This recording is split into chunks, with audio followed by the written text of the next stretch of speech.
and wherever you may be. This conversation is on biographies. It is strictly an academic subject for those of you who are attending. So it is not like our political-based conversation which draws people in millions. And once in a while, we do academic projects. And we are very grateful to the Pan-African Writers Association for suggesting this topic and for also providing the big names who are going to talk to you. This is an important subject, and you can see in contemporary writings, memoirs, first script, autobiographies, and biographies have been very important. These are the books you see at the airports, in your hotel rooms, in the hotel lobby. And sometimes you find them on streets, just as people are selling pure water and snacks, they are also selling some of these works. We want to be very specific. And I will also contribute to this conversation since I've also done biographies. I did one on Isaac Delano, which is over 700 pages long. The linguist and writer who wrote Ayédáyé Òyìnbó, and like Odunjo Fagunwa, Delano was in that category. And to start the conversation going, by the time it's over, we want those who are interested to have a guide if they're thinking of writing a biography. But we also talk about the pitfalls, the dangers that it represents. As with the guide, you have to choose a subject. And if the person is alive, you have to decide whether it's an authorized biography or you are doing it on your own. If it's authorized, we have to talk about the controversy of whether you are writing a promotional or you are writing an academic book. Irrespective of your take, authorized or unauthorized, you have to conduct research, especially interviews, combing through sources. When I was doing the biography of Delano, I was lucky that his entire diaries and writings were made available to me. I could not even use those entire materials. And you have to outline your areas of interest. Irrespective of your area of interest, you have to state chronologies. And you are interested in the highlights of the person's career, the highlights of his social life, and they will ask you ultimately, what is the legacy? When I wrote on Soyinka, I concluded by saying, will his legacy be in his books or in his activism? Because many of you know about him in terms of activism, and you have not read his books. And I said, what then happened years after his death, and that nobody remembers that activism? And I wrote a book on Achebe, tying his own legacy, not to activism, but to his books, most notably, Things Fall Apart. There'll be cosmetic issues, the process of writing, first draft, second draft, and things like that. I have to invite those who will be talking to you on these issues. 3 of them are not just professors, but also scholars. They are not just scholars, but also are writers. In other words, they are talking about what they know about. And I want to thank our partners, those who have joined in other platforms, because we use this Zoom to connect to other platforms. We are very grateful to them, and we are very grateful to the media. Dr. Wale Okediran will speak. He's the current Secretary General of the Pan-African Writers Association. He's a major writer. He himself has done 14 novels. He's done 3 travel novels, and he's done 6 biographies. So he knows what he's talking about. And we'll talk about the art of biography and the controversies surrounding ghostwriting. We leave Ghana to move to Egypt, where we'll be asking an award-winning author, Mansoura Ez-Eldin, author of 10 major books, works in Shanghai, received the Ibn Battuta Prize for Travel Literature. And in 2014, Mansoura received the Best Arab, the Sharjah International Book Fair for a successful memoir, Emerald Mountain. In 2009, she received a privilege when she was still under 40 as one of the best Arab authors, one of the 39 best. That is a major accomplishment.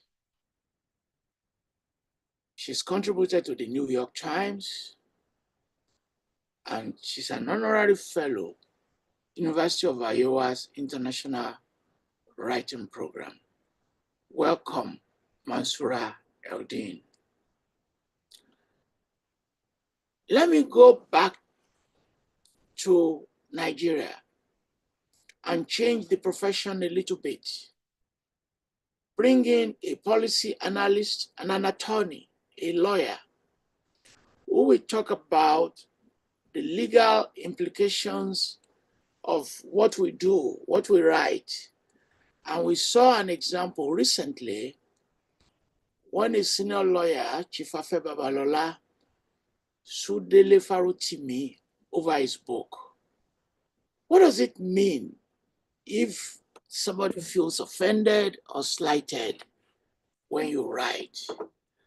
When I did my own memoir, some family members are angry, and some have never spoken to me since then.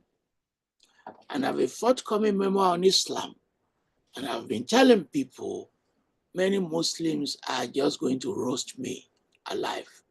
It won't get to the stage of a fatwa, but there will be so many things they're not going to be very happy with.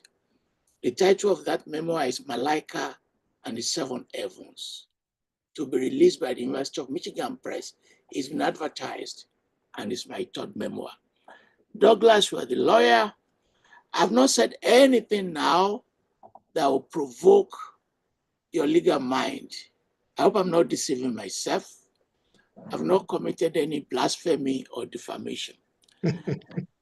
He founded the Benin Writers Society when he was very young, as a teenager.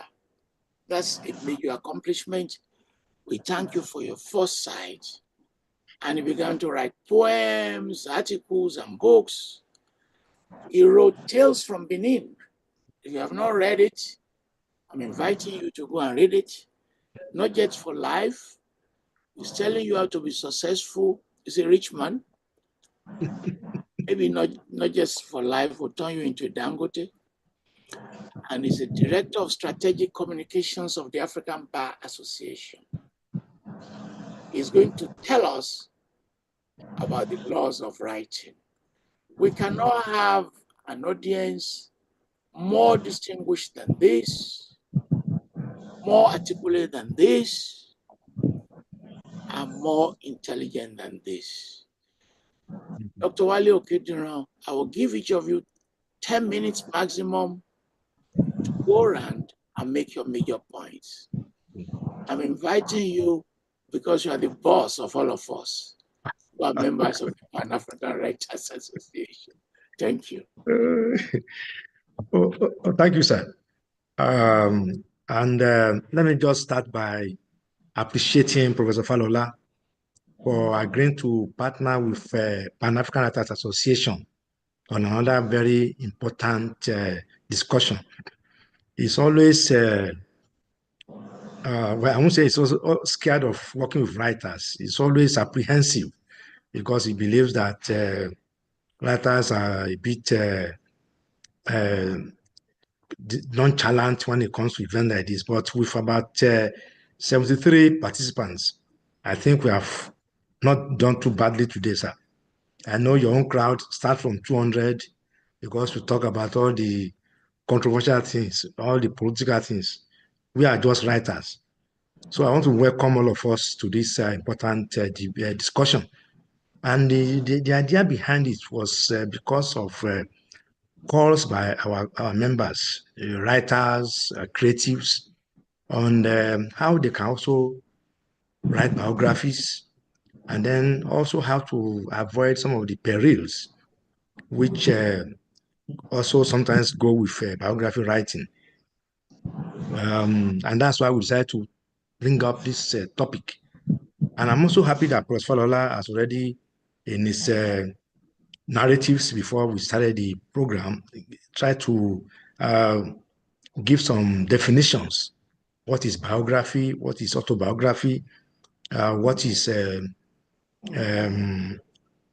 memoir? So that we can know all these things. Well, we all know, many of us are aware that biography is a work of a person's life that will enumerate that person's achievements, challenges, and some of the things that mark him out or her in his endeavors. We also know that a memoir is just a little part of a person's life. It could just be a sectional part. And then, of course, autobiography is work done by the person. So we will be intermingling all these things when we discuss, because many of them go together. And then, of course, to let you also know that ghostwriting also exists. And ghostwriting is somebody writing in somebody's name or writing for an organization or a company, not using his name. I've done quite a number of ghostwriting, particularly for organizations like universities, companies who wanted the history of that organization to be written. So these are some of the things we are talking about today. And it's important for my fellow writers to also know that we are not saying that a biography should be for praise worship or for eulogizing in excess about a subject, because we know that sometimes when people commission you to work on your background, a biography, people tend to expect you to go to town and praise the person to high heavens. That is not biography. That is going to what they call hagiography. Hagiography is something like a write-up to excessively eulogize somebody, because we know that nobody is perfect in life. And because one of the things I always emphasize when I'm giving an assignment or a commission to do on a biography is to let the subject know that it will make the book more interesting and more dignifying if you can also interview some critics or listen to some people who will tell us one of the challenges or some of the failures that the subject has encountered. So that I recollect when I was working on the biography of a former vice chancellor of a university. He was a bit aghast when I told him that I was going to talk to students. And the students of course, in their usual critical ways, were against the idea of the Vice Chancellor's incessant increase in school fees and some of the high-handedness they said he did. But what I always do is that whatever may be the criticism, I always allow the subject to have the final say, to address those criticisms. And at the end, by the time my subject, the Vice Chancellor, was able to explain the reasons why he had to increase school fees, it was obvious that what the student called excessive increment was something very small. Again, it happened when I did the biography for a governor of one of the states in Nigeria, and I interviewed some of his critics who did not like some of his policies, particularly at that time. I think the governor elevated some chiefs to become kings in the state. And when I now took all the criticism back to the subject, he was able to give us a very robust explanation of why he did all he did. And where he made mistakes, he agreed that he made mistakes, but he had to do something. And such biographies are very powerful, very educative, and they are very interesting to read, rather than a biography where all you do is to call the subject the best person in the world, the greatest father you ever seen, and all those things.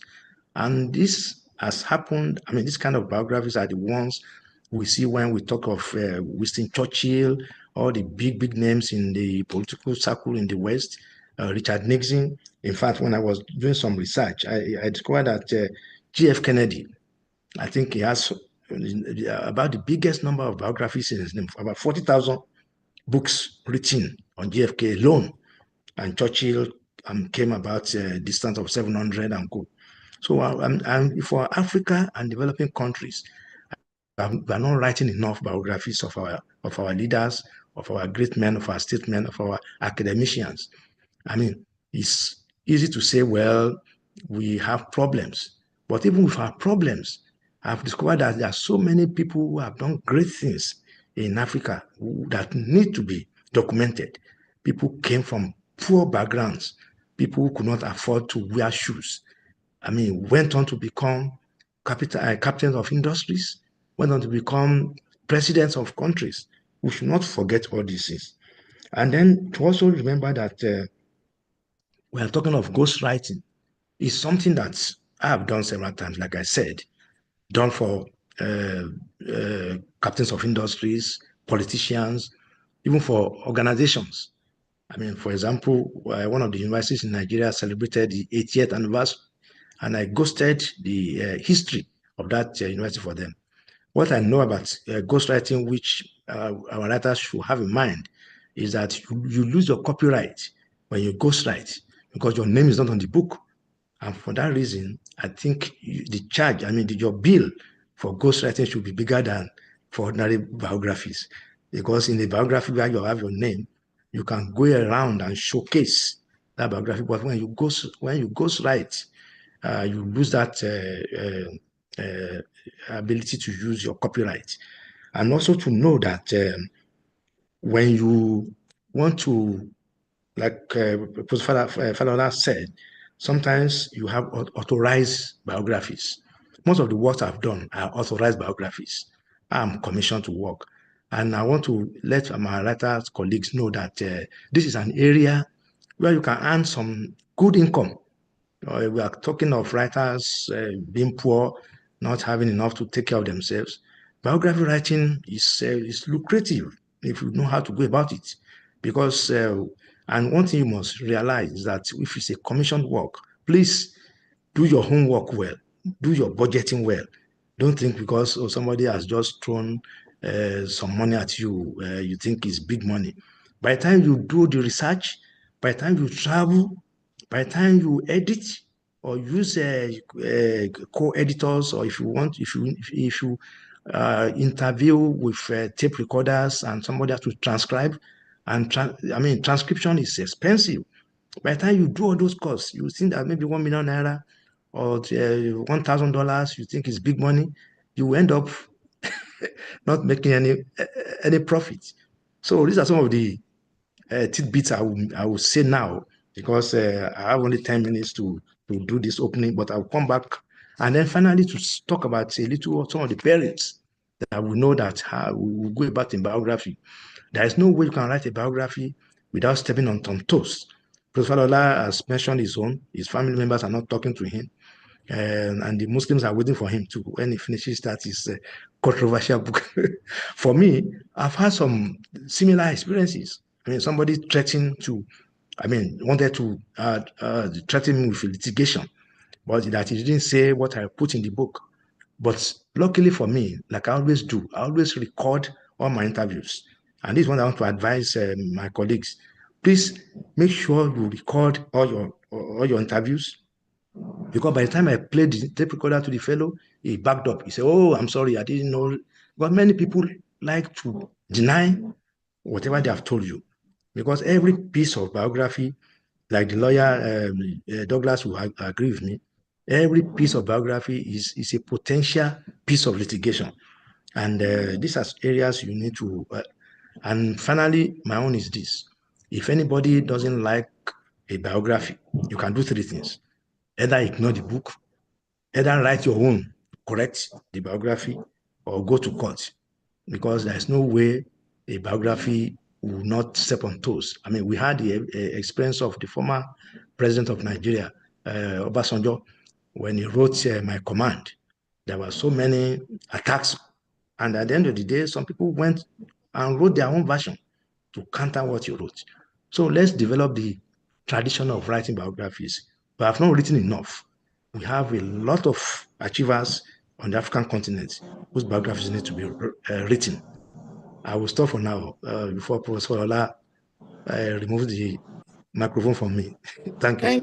Thank you very much, and I will do some follow-up for you. First of all, we are more than the number you see on Zoom, because the Zoom, actually, we don't even count the number on Zoom, because we use the Zoom to stream to platforms.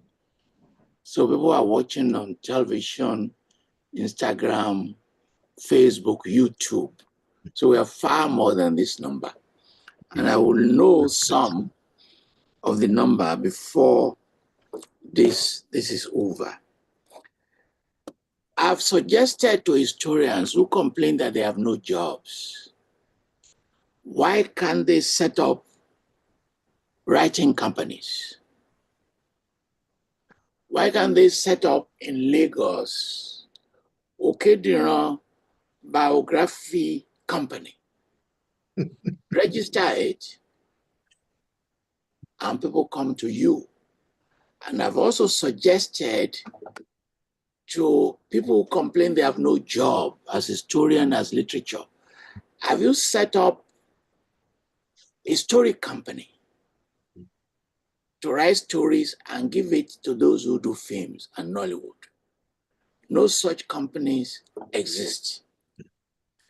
But I'm convinced that if you set up a biography writing company, you will never go out of business.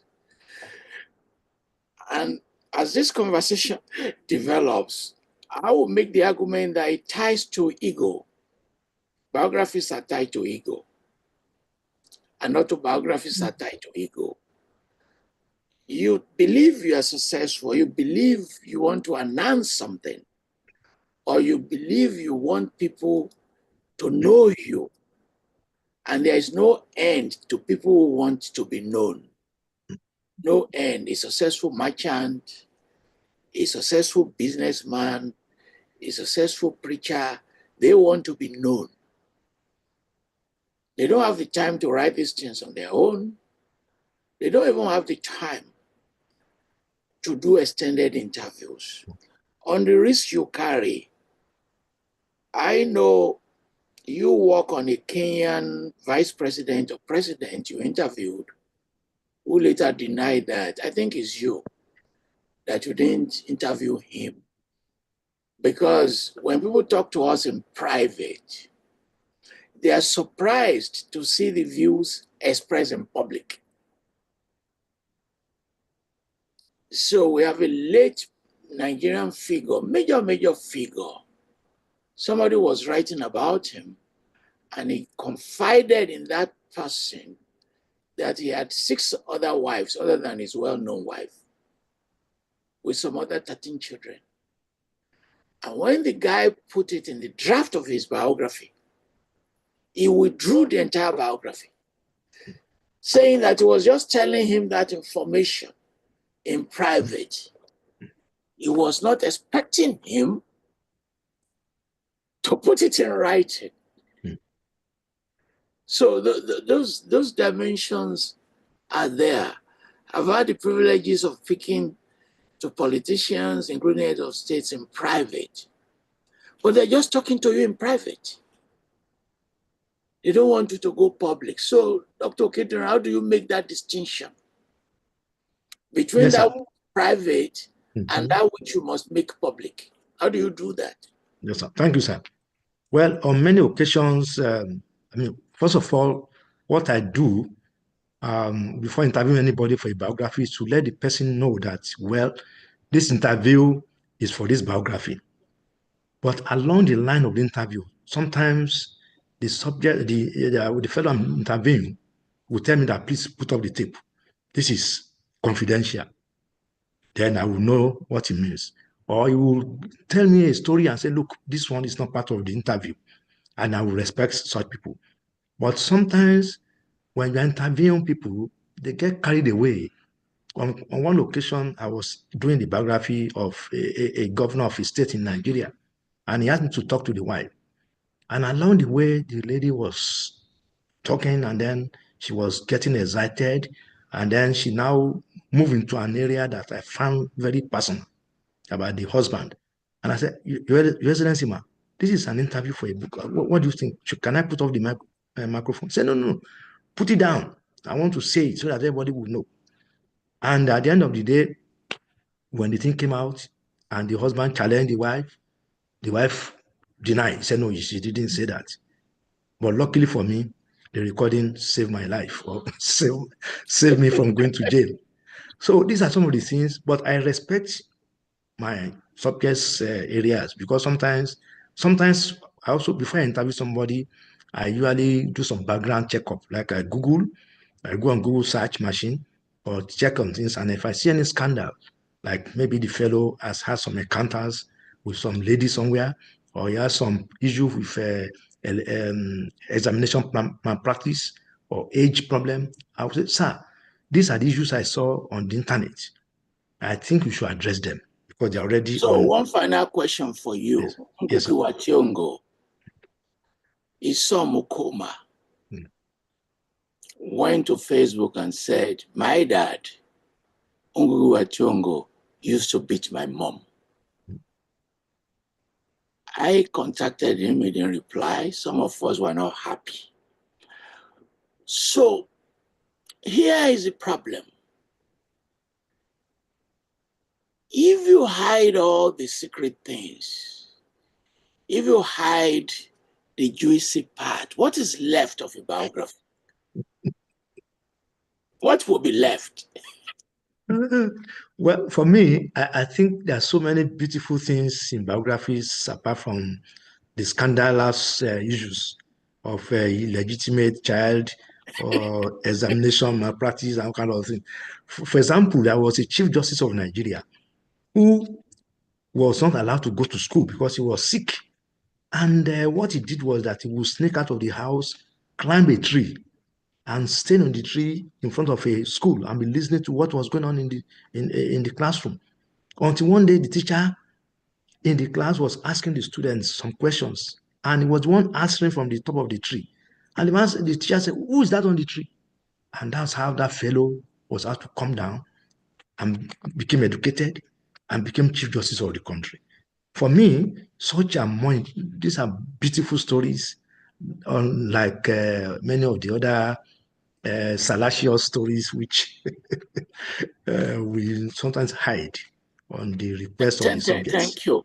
Members of the audience, you will join later on, because I saw one person here who is writing about a mom. I'm fascinated when I saw her and hope she will open up. How do you write about your mom? And I'm writing my 4th memoir on my daughter. And they asked me, is that a memoir or a biography? But before I call my talented Mansoura, among the Yoruba, we call her Mansoura too. To those of you who are not convinced about the importance of biographies, let me give you 3 minutes lesson to convince you that it is the last example that Dr. Okediran gave you about a young man sitting on top of a tree. We call it motivational. If you are dealing with challenges of education and you hear that kind of story, I mean, if that doesn't drive you or your motivation, something is not right with you. So because what Okediran is saying is that it can deal with the challenges of life and struggles that you overcome. It can deal with your triumph, which by itself is good for millions of people. Is the equivalent of going to a Pentecostal church in which you say, I'm a high school dropout. In fact, one of the things I like to say over and over again is that I'm a high school dropout. I only went to 2 years of high school. How then do I become one of the most distinguished professors in the world? That's what biographies do. If you are not motivated by my own story of being a dropout, I don't know what else can motivate you. So that is one element. Second element is a window to history, because you cannot write it outside the context of history. Douglas is from Benin. You cannot write the biography of an Edo man outside the context of culture. It's just basically impossible. And when you do that, you are providing education. That biography becomes a tool for education, and you're asking people how to develop themselves. Dr. Okediran alluded to many important Africans who need their biographies without propaganda. How do you humanize successful figures? They have to be humanized. They are iconic figures, but they are not gods. They're not gods.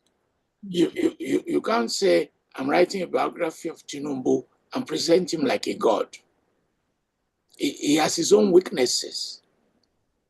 So as we do these biographies, on the one hand, you are iconic. On the other hand, the biographer is humanizing you, that you are a human being after all, who have made so many mistakes in your life. But in spite of these mistakes, you won the Nobel Prize. If I were to write the biography of Soyinka, I can give you over a dozen of his weaknesses, but he still won the Nobel Prize. So, and in that humanizing process, we are dealing with a major way to talk about human beings. You can learn wisdom from it. You can learn memory from it, because you cannot write a biography outside the context of memory. Mansoura, my intention is not to write a preface for your conversation. Neither is my intention to repeat what you are going to say. Your senna is so strong, so fertile, that I cannot even touch any element you want to talk about. Hello, everyone. Thank you for having me. I'd like to address a couple of issues related to biographical writing. The first is the role of imagination in biographies. And the second is how to challenge dominant narratives through biographies and to write an alternative histories, if I can say so. Regarding the first issue, as a novelist, I can't avoid thinking about the role of imagination in biographies. This point might come across as a bit controversial because biographers must stick to facts and can only exercise imagination within tight limits. But I do believe that imagination is an integral part of every book ever written or every book to be written. In spite of the fact of the biography is an accurate account of life, biography writing is a matter of interpretation. The biographer interprets the life, the thoughts, and the actions of his subject based on facts drawn from numerous documents and sources. However, there will always be gaps and missing pieces in the puzzle of the subject's life. And here comes the role of imagination. Yet by this, I don't mean fabrication or something like this, but a sort of uneducated guess based on the biographer's dedicated research and his deep understanding of the subject's personality. Sometimes the sources prove not efficient enough to reveal the ins and outs of the subject's life. In some cases, the subject himself fabricates some events or omits anything that can harm his public persona. In such cases, it is necessary for the biographer to exert much more effort to reveal what is hidden, and his work should be a kind of thorough investigation. This thorough investigation requires a vivid imagination, not in the sense of inventing or fabricating, but in the sense of being imaginative enough to be able to put himself in the subject's shoes. Imagination enables us to feel another's point of view and to understand another's perspective. Empathy requires imagination, and so does biography writing, in my opinion. Nevertheless, I need to clarify that however empathy is required to feel the emotions of the subject, understand his motivations, and interpret his actions, it is vital for biographers to maintain their distance at the same time. And this is such a challenge or even a paradox, as each biographer needs to figure out a way to reach a balance between being able to be one with the subject and maintaining a distance that allows a clearer vision and a deeper understanding at the same time. When I refer to imagination in the context of biography writing, I mainly mean the act of interpretation and the ability to make an educated guess in a convincing and logical way that gives the reader insight into the subject's life and mind. A biography is a journey into a particular person's life, but we must not forget that it's after all the biographer's perspective and interpretation of this life. No matter how hard the biographer tries to be objective, his personal views and unconscious biases will peek out between the lines of the book. Absolute objectivity is a romantic notion or even a myth. This is what I believe. Now, let's move on to the second issue that I'd like to address, by which I mean how biographies can challenge dominant narratives and make the voice of the marginalized heard. Most biographers tend to concentrate on leaders, celebrities, and historical figures. This is totally understood given the fact that famous and influential people usually live rich lives and highly influence their communities. Hence, there will be a lot of sources about them. That being said, I can't stress enough the importance of writing biographies of ordinary people who happen to live a remarkable life. This way, biography will be a more democratic form that challenges dominant narratives and illuminates the hidden facets of the human experience. By the way, I am writing a biography about my mom now as well. And through this, I'll try to beam the light on the situation of women in the rural Egypt. And this is something important for me and something intimate and personal. For me, it is necessary to put the subject's life into a wider context. This way, writing about a particular person could beam the light on a whole era or an entire group of people. It's said that the personal is political, indeed, and we can decipher the codes of a certain society through telling the story of an individual in a thorough way, because biographies are not limited to telling the life story of the subject, they also provide insight into time and place. Biographies are all about sharing human experiences and putting ourselves in the shoes of others, as I mentioned before. This way, good biographies can inspire, entertain, educate, inform, and even provoke their readers. For this reason, writing biographies of the marginalized can play a crucial role in representing them and making their voice heard. To give an example of what I mean, I'd like to refer to Traces of Inayat by the Egyptian writer Iman Mirsal. In this hybrid of biography and memoir, the author didn't only write about her subject's life and suffering, but also managed to beam the light on the sexism and discrimination Egyptian women have faced in the middle of the 20th century. She also dived into the Egyptian life in the 50s and 60s and recovered the voice of her subject, a female writer whose name was erased from the institutional archive. We need a lot of books like this in Egypt and I think in Africa as well. There is also another example derived from a personal experience. When my daughter was just 10 years old, she told me that she wouldn't ever believe a history book.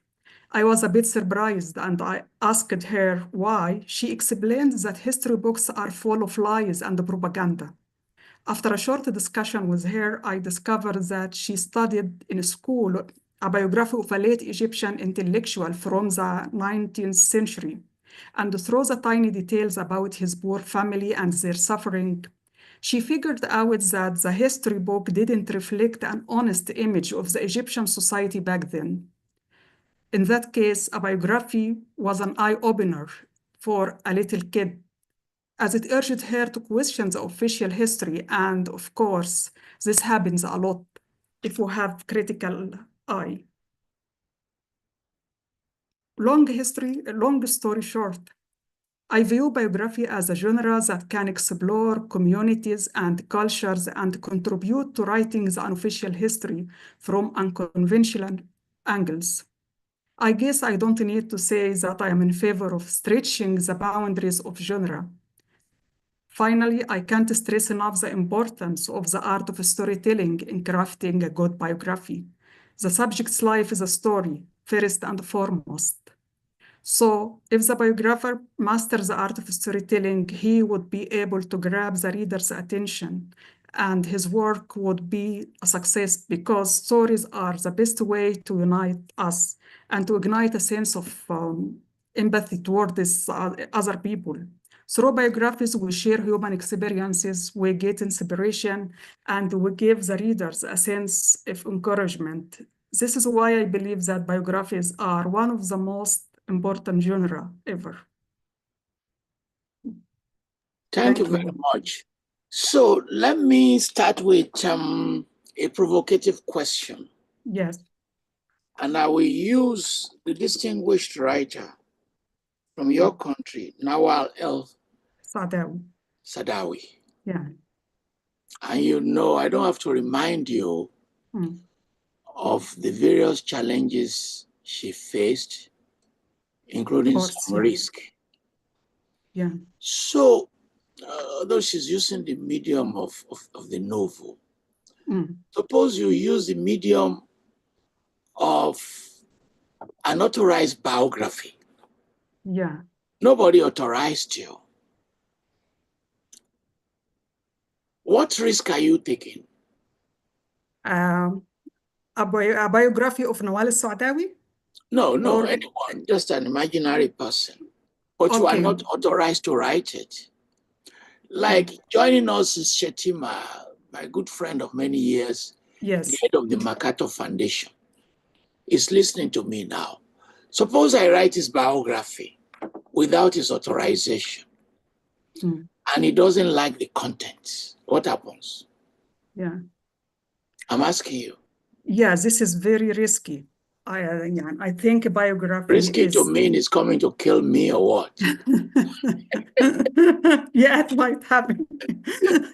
I think for me, I'll prefer to write about like historical persons or someone from the past, because I can't,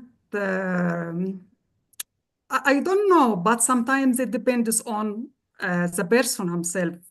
Maybe I'd write it anyway, and I'll face the music, you know. But I am mainly a novelist, so sometimes I prefer to like make imagination as a shield. So I'll try to make some tricks, fictional tricks. Okay. I think fiction is much safer than biography for this reason. Okay, so let me ask Dr. Okediran yourself a question. Some people deliberately destroy their archives. Okay, yeah. Deliberately. Or like fabricate Royal some Niger evidence. Company and the founders, they took in the 19th century their documents to the Atlantic Ocean and they dumped them there. They just dumped them. So there are people who say, I don't want the future to write about me. Let me destroy the records. Dr. Okediran, you first. How do you respond to that kind of orientation? Yes. Yeah, thank you, Professor Falola. It's something that is still going on, even among some famous African leaders who will say, please, you can interview me now, prepare the document, wait until I'm dead before you publish it. I think it's all a way of trying to avoid being put on the spot. And I think it could be for many reasons. I mean, you had a brush with your family for writing something that they didn't want to hear. Some of them are like that. Some families are very careful about revealing what they believe is a family secret. Others believe that for political reasons, for example, I stumbled on the fact that a governor in Nigeria, who is from the north, was actually a Yoruba man from the south. And he just had to quickly ask us to suspend work on the biography because for him, it could be a political suicide for him. That's a suicide. That's a Yes, suicide. if it's discovered that it's not from the north. But for me, I thought it was something of glory that in a country, in a plural country like Nigeria, that somebody could come from another ethnic group and rise to that pinnacle of achievement and become leader somewhere else. But to the politician, we thought it was a no-go area. And these things happen. So for me, So let me tell you a personal example. When I was young, I lived with someone who was executed for armed robbery. We grew up together with other people. And his son later became a professor. So I went to his son, let me write about your dad. And he said, let me think about it. The next thing I saw was his lawyer's letter prohibiting me from ever even mentioning his dad with my mouth, not to talk about writing about his dad. You understand? So there may be, whereas my take was to say his dad did not commit that offense. That's what my record was telling me. mm-hmm. Because in Nigeria, the police do what they call swapping. So somebody is arrested, thrown into cell, then they will just round up somebody on the street, pick him to replace the criminal. That's what I thought happened. But the son, the professor now said, irrespective of what happened, I don't want to talk about it. And I'm glad Her Excellency Chief Mrs. Dosuma Awolowo is here listening to this conversation. Ada was the most prominent political and intellectual figure. And there are certain things that some people are saying they don't want to talk about Chief Awolowo. You understand? So, Mansoura, how do we as writers deal with that kind of problems? I think for me, secrets will be so tempting to write about persons, because for me, I think it is no point of writing a biography that will seem like a propaganda or something like this. I love biographies that reveal some hidden faces of this person or that person. But as for the legal consequences, I can't tell about it. In some cases, I write anyway, and okay, I'll face whatever comes after this. But I guess that it will be easier if this person is a public figure. Because, you know, sometimes it's when someone is a famous politician, when you reveal the secrets or some corruption or something like this, if you have a proof, you will be, I think you will be safe. But the problem sometimes in Egypt, for example, we have some public figures and artists, singers, and so on who died years ago, but no one can write about them because they are like worshipped by the audience, and they turn it into a sort of saints. Kulthum, for example, she is the most important singer in the Arab world, and was one of the most important singers in the world. I think we didn't have a daring biography about her life so far, because anyone dares to do so, I think he will face with like a rage. You find the example of the Canadian Nobelist, the lady who won the Nobel. Yeah.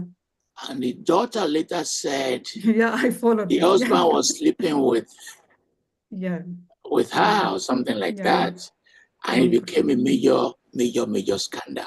Yeah. So there will always be problems writing biographies. I will lay out some of these problems, and then I will include the legal one as a way to invite Douglas. Sorry, sir. Yes. Go ahead. Can I quickly say something about Mansoura's issue of fiction in biography? Yes. For me, a biography should be very interesting, but at the same time, we should avoid embellishment or fictionalization. But again, one of the things I try to do is to do what I can call a recall. For example, when I did the biography of, I will mention this man's name now because of the former governor of Imo State, Rochas Okorocha. When I did his biography, I was told by the elder sister that Rocha's mother was pregnant and was rushing to the nearby maternity center. And in the process, the baby dropped. He delivered the baby in the market. People believe that whoever is delivered in the marketplace must come with some commercial charms. And the moment Rochas was delivered, the market women, when they are going to their business in the morning, they will first of all come to the house of the mother and ask that the baby should touch their wear before they go to the market. We believe that because he was born in the marketplace, he has become something like an oracle for commerce. And they believe that anytime they do that kind of thing, whenever they go to the market, they usually come back with a very fantastic sale. So for me to put that in the biography, I had to depict how he was born, make it into like a story that the baby was, even though I was not there, I use the imagination, just like you said, my imagination to reenact that story, of even going to the extent of learning, having somebody to tell me how an Igbo woman, a woman who's like the Rochas, will be crying when he's in labor and all the things she'll be saying. And by the time I finished that opening in that book, in that biography, the subject, that is the subject Rochas, was so touched. He was so touched because he thought that I brought back to life the mother and how she agonized in bringing him to the world. So for me, imagination and fiction can be used in a way to tell the same story without embellishment and without telling lies. Just to add to what you said. So there's a distinction between embellishment, fiction, and lies. And I hope members of the audience will force us to respond to this. Because I double as an historian and a creative writer myself. So that story you just told me about being born in the market, I can turn it into a fiction without embellishment. Because that's a segment that can be converted to a novel. And I can create imaginary market women. I can start by saying they're very poor, penniless, give some people problems about life, bring in this baby, and the baby began to bless them and say that one of them became so rich that she built 7 houses. That's a fiction, not a lie. Now, if my readers are now confused, not knowing the differences between fiction and lie, is that my own problem? Mansoura, would that be my own problem? Because, for instance, readers are confused, thinking Things Fall Apart is a book of history. It's not a book of history. Yes. But it teaches us about history better than any history book. I won't say better than any history book.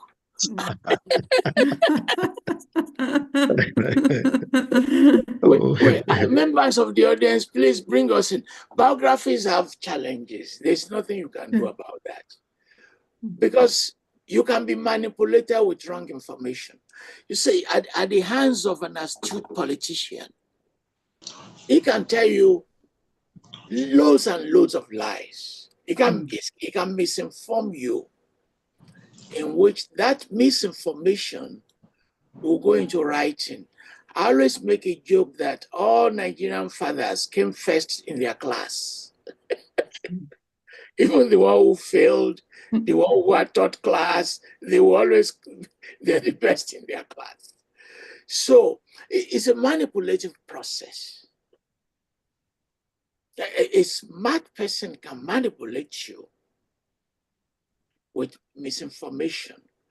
Indeed, if you look at what they call presidential archives are manipulative. They are putting records there for you to write their own biographies in a way that are very favorable to them. The setup, the archives, the objects, they are manipulating the writer. So a subject can actually manipulate you.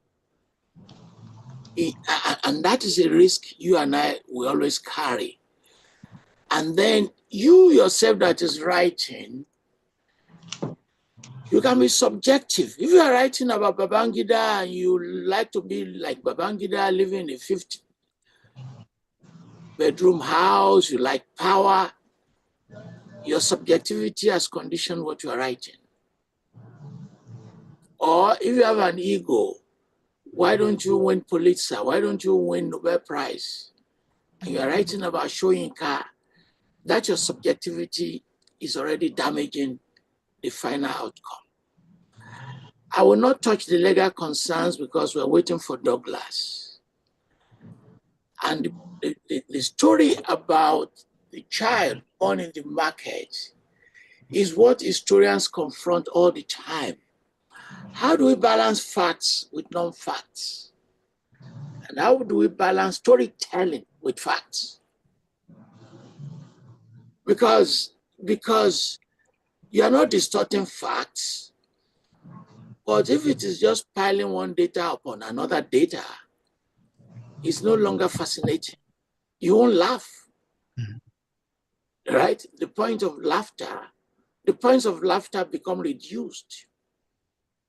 And are you dealing with emotional challenges? Suppose you are dealing with theft, with somebody like Mungugi attacked by armed robbers. Suppose a woman has been raped.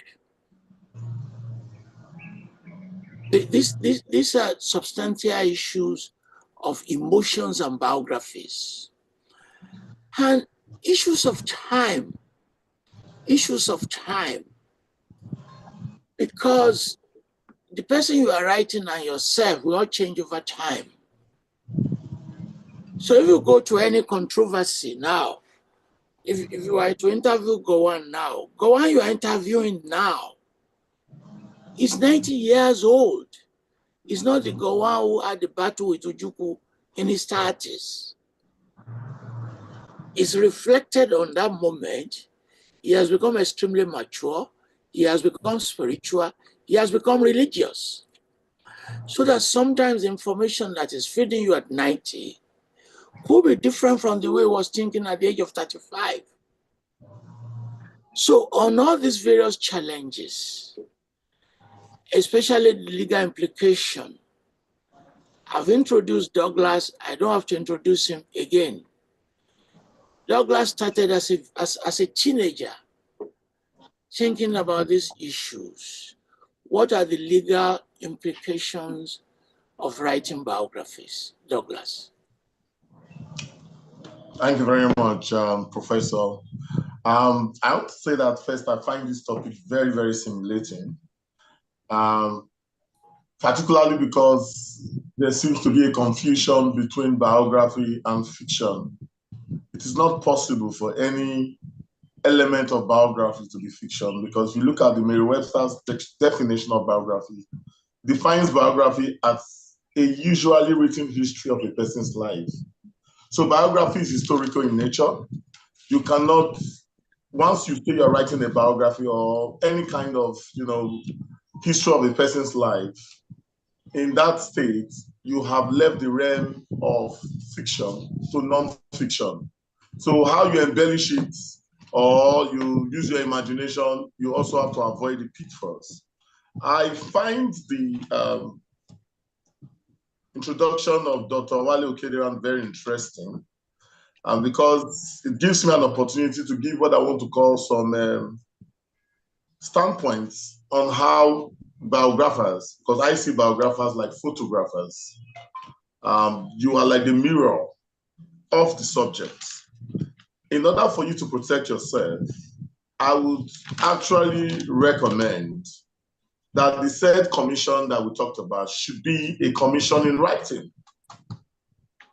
Now, the subject may want to say, I want to give you a letter of instruction. I would rather, however, insist that biographers should move from the realm of having a letter of instructions to having a biography writing, a biography execution contract. It should be a contract that is like the way you have a deed. It should have all the trappings of a contract. You should have all the clauses that you have, applicable law, jurisdiction. It must give the terms of reference.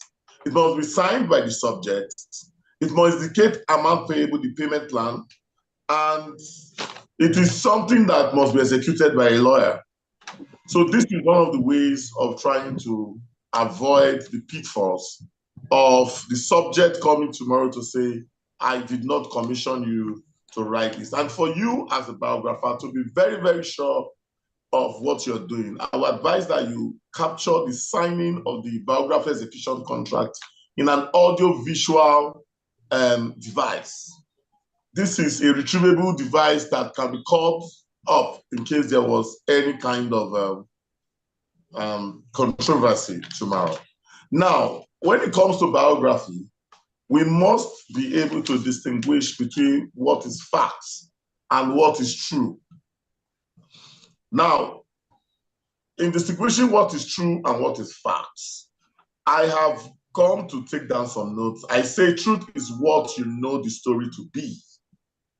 Fact is the proven set of an event or circumstance backed up by evidence. So it is actually very possible for something to be true and not to be a fact. So when you are writing about people, you may well say you're writing the truth. But the question you ask yourself is, do you have the evidence to back your truth? Oprah Winfrey talked about we saying our truth. And people came up to question her being subjective about the element of truth, saying that truth is universal. However, as we have found, truth is subjective, because what is truth to you may actually be false to another person. So in distinguishing what is true and what is false comes the element of facts. So if for any reason you are going to write about a person, the first question you ask yourself is, how do I defend myself if the person comes up to say what you are saying is false?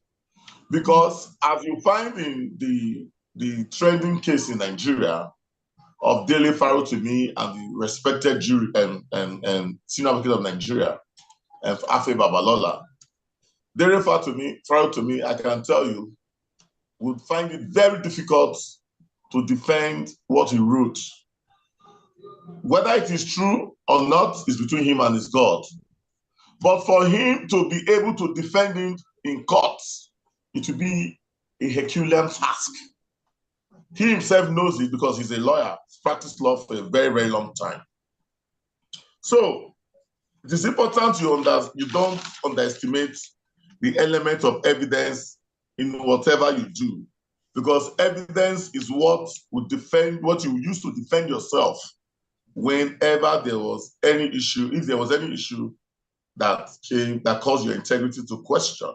Dr. Wale Okediran talked about using an audiovisual device that he had to recall when they denied that they ever said what they said to him. And that is very interesting episode. And thank you very much, Professor, because you have been able to inspire some of us talking about setting up biography writing companies. And just like for those listening all over the world, I want to say that I started my own journey into writing in my teenage years, and without sounding immodest, just like Wale Okediran has said, Dr. Wale Okediran has said, there's a lot of money coming from writing in the value chain. Whenever there is any political season, electoral season, politicians look for people who can write, who can articulate, and articulate well. And it's not just for you to be a good writer. You must also understand the spectrum. You must understand what is going on. So even if you were to be, unquote, of course, Professor Wale Soyinka knows is very, very politically enlightened. If you were to be, unquote, I'm using it hypothetically now, Wale Soyinka, and you do not have political understanding, nobody will come to you. Sometimes multinationals leave Nigeria and they call you to come and write for them because it's either the Nigerians that are there have an agenda to take over some local interest, or the multinationals themselves have an agenda to deceive the Nigerian government. So these are some of the things that happen. So it is important for us to know that. Now, so I did a little bit of what I call it the research on defamation. And I want to start by talking about Nigeria. The most, what you should bother most about when it comes to biography writing is the concept of defamation. And what is defamation? Defamation is an allegation that you have stated what is false. Now, if you were to publish that on the internet in some countries of the world, like in Nigeria, by Section 24 of the Cybercrime Prohibition Act 2015, as amended in 2024, if you publish something about someone, or you give a voice or a video about someone in a way that irritates, harass, intimidates, embarrass, defame the person, and same would lead to a breach of public peace, you will be charged for what they call cyber stalking and cyber bullying. That is in Nigeria. Now, in a country like, because I understand that, and we have a key component of some Kenyans joining us on this particular webinar. Kenya has a very, very interesting law by my research, which tend to prohibit the use of literature that in a way causes some kind of embarrassment to a person and brings the person to disrepute, odium, and opprobrium in the eyes of right-thinking members of the public. First, we have what we call the penal code in Kenya. And before 2017, the penal code in Kenya, Section 94 particularly, criminalizes the use of any literature that brings a person to embarrassment. But in 2017, the High Court in Kenya quashed that particular section, and it became an academic section, became moribund. However, there is another law in Kenya which is called the Computer Misuse and Cybercrime Act. And Section 23 of that act criminalizes false information that causes harm to any member of the public. So you will see that Nigeria is not the only country that has criminalized the use of the cyberspace in a way and manner that would embarrass or defame a person. Now, I went on a transcontinental journey and I did a little bit of a research on what happens, for example, in India. Now, India has a very interesting law which they call the Cyber Defamation Act. And that particular law tends to indicate that they have a kind of defamation which they call cyber defamation. And that law is also covered by the ground norm of Kenya, which is of India, which is the Indian Constitution. Article 91A of the Indian Constitution says defamation is a ground for reasonable restriction of the rights of the freedom of speech. So what it means is that there are very many jurisdictions in the world that have come to curtail the improper use of literature, especially ones that ends on the internet. The reason this particular aspect of our discussion is important is because you know that any kind of publication that would have a global appeal nowadays, following the resurgence or the renaissance of the internet, is actually one that is published online and on the major book streaming platforms. So it does appear as if you publish a book in Nigeria, because you can buy it anywhere in Nigeria, anywhere in the world rather, you can actually begin to have liability anywhere in the world.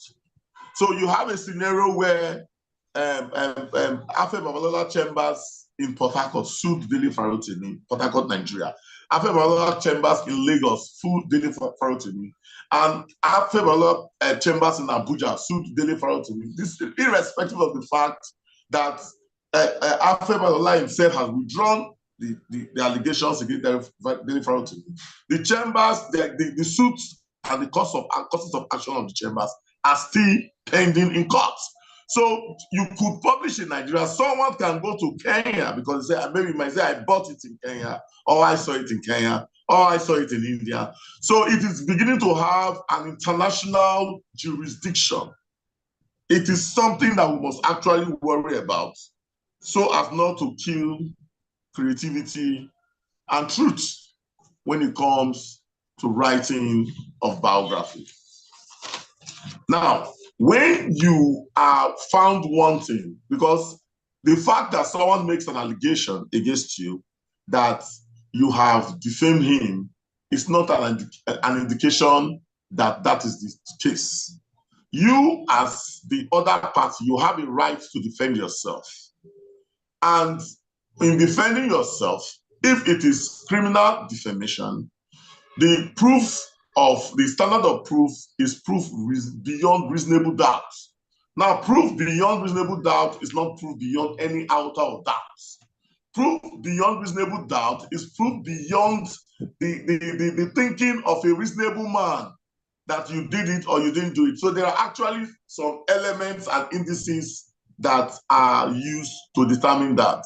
But if it was a civil case, for example, if Professor wrote something about me, which I would consider a very big privilege, and I was to sue him rather, and the standard of proof is different from that of a criminal case.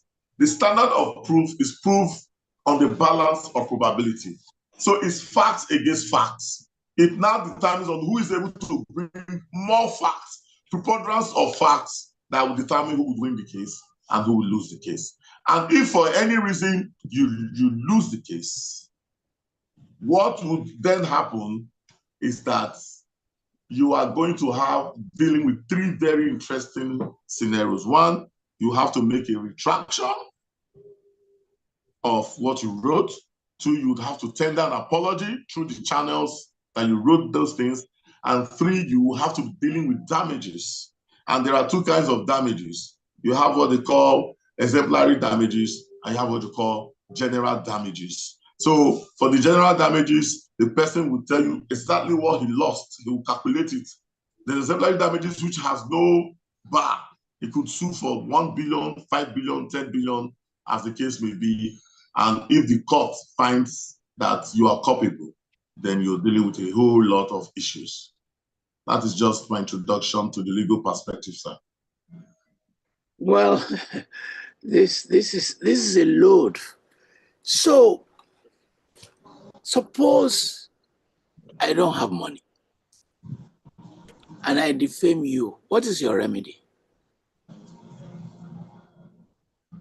After I get the judgment, if you are not able to pay, then you go to prison for contempt of court. So that you can even go to jail if you have no money to pay. Yes, you will go for contempt of court. You'll be held in contempt. They'll file against you from 48 and from 49. From 48 will be the notice of disobedience of court order. And from 49 will be the fact that you have to show cause. Why you should not go to prison for not being able to pay the money. So it is not automatic, you show cause. But if you're not able to show cause, then you'll be in prison. You'll be asked to be in prison until you purge yourself of the contempt of court. And purging yourself of the contempt of court means you paying the judgment sum, because you are now a judgment creditor, a judgment debtor, while the other person is the judgment creditor. Okay, because thanks for telling me this, because I've been telling people that if they sue you, what do you have? You have yourself. I don't know, you can be thrown into prison. So, withdrawal, interruption. So, Dr. Okediran, and I'll bring my experience, you've been commissioned several times. Have you ever considered withdrawing from a project? Yes, sir. We have had courses to abort more than 4 biographies for different reasons.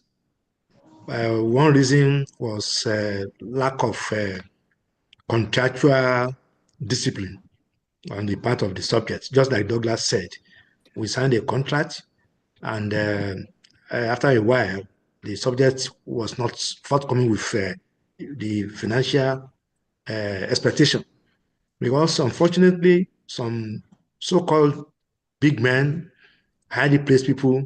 Some of them even believe that writing is not a job. They believe that you don't need to be paid. Some of them even tell you that you should take it as a form of appreciation that you are writing for them. And so many occasions, getting money from the rich can be a Herculean task. So for that reason, we've had to abort one or two cases. The one that's bordered on something on litigation was because a family member, there was a squabble between the siblings in that family, a very well-known family in Nigeria, with a very beautiful biography, historical family biography that crossed 2 generations. And one of the biggest projects I've ever undertaken, because we interviewed up to 100 people and traveled to 3 countries. And it was my first time of going in a first-class compartment because of my subject who paid my way. It was nice. I took pictures of myself that day. But along the line, one of the siblings insisted that she was not going to cooperate with the biography for one reason or the other, and threatened to sue me if I continue the job. And unfortunately, so we had to withdraw. And so so that's the only one for litigation. The other one that we had to withdraw from was the one I mentioned when the governor in the northern part of Nigeria, after a lot of investigation, was required to have actually come from the southern part of Nigeria. And we were thinking it was a fantastic development, and he had to beg us that for his political future, it would be suicidal for us to go ahead with the publication. So those are some of the experiences we've had so far. I've withdrawn from 2 projects.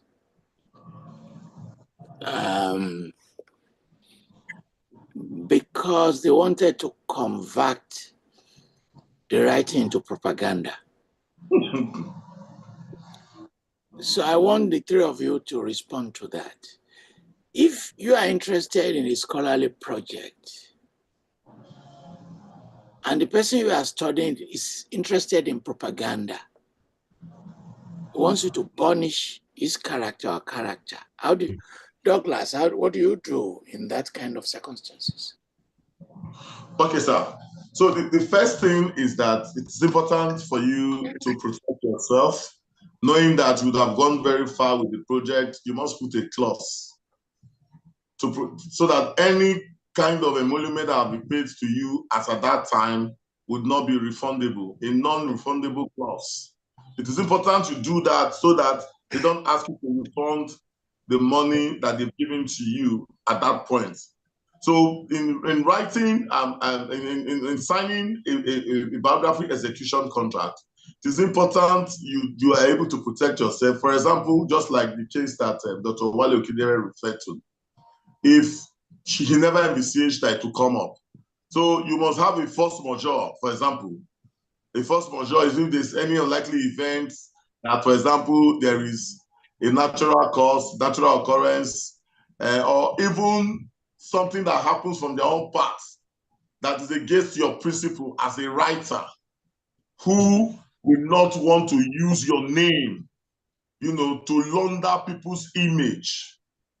Then you must put that clear that this is what I'm doing. I'm working on something that is an academic work, but how much will a contract cost in today's Naira? How much? Because, and I'm glad you're talking, because now I have to be advising people. I don't know how Dr. Okediran has done it in the past. I have never formalized any contract. How much will a contract cost and who does the payment? Very beautiful, sir. It is the subject that pays. And now, good. It is important for you to separate your professional fees from the execution fees. Separating your professional fees from your execution fees would help you understand and also make a lot of profit. For example, in today's, there's no hard and fast rule, however, about this, except Dr. Wale Okediran will come up with something that will guide writers all over Africa on how we want to charge. And I think it would be a good idea for us to have a benchmark, because just like Dr. Wale Okediran said, Africans don't value intellectual property. They see it more or less like, what are you doing? You're not writing, you're writing. So it's very important for you as intellectuals to be able to brand yourself in a particular manner. For the subject to put Dr. Wale Okediran on the first class, it's because of the way he branded himself. You don't look hungry. Don't appear hungry. Don't go there. Suppose you are hungry. Suppose you are hungry. That's exactly what I'm trying to say, sir. You know, there is dignity in hunger. And there is honor in integrity. So even if you are hungry, if you are going for you made a distinction between the contract and the two distinction, contract and execution. Yes. Which one? Yes, contract and the letter of instruction, sir. No, but there is something else you mentioned. Yeah, okay, I talked about an execution contract, right? So what is the difference between the contract you've signed and the other one you mentioned? Yes, I'm talking about having a professional fee and an execution fee, sir. What is an execution fee? What is an execution fee? And because at the end, one outcome is that I'm sure there's a young person listening to this conversation who will take up this occupation. What's the difference between professional fee and execution, you call it? Yes, sir. So the professional fee, yes, professional fee is the fee you are paid as a writer. The fee you are paid for your intellectual property, for your expertise. While the execution fee will indicate the cost you incur in the process of executing the biography. Okay. So if you lump everything together, you may end up not making any money at the end of the day, because you can spend all the money on flight tickets, hotel accommodations, phone calls, hiring of cab from the airport, and all sorts of stuff. So what that means is that that, for example, if I were to do a biography in Nigeria now by Nigerian standard, I won't collect anything not below 20 million naira. I feel that is what should be given to you as your professional fee. Why for your execution fee? I have a friend now, the case is in court. It's a big case.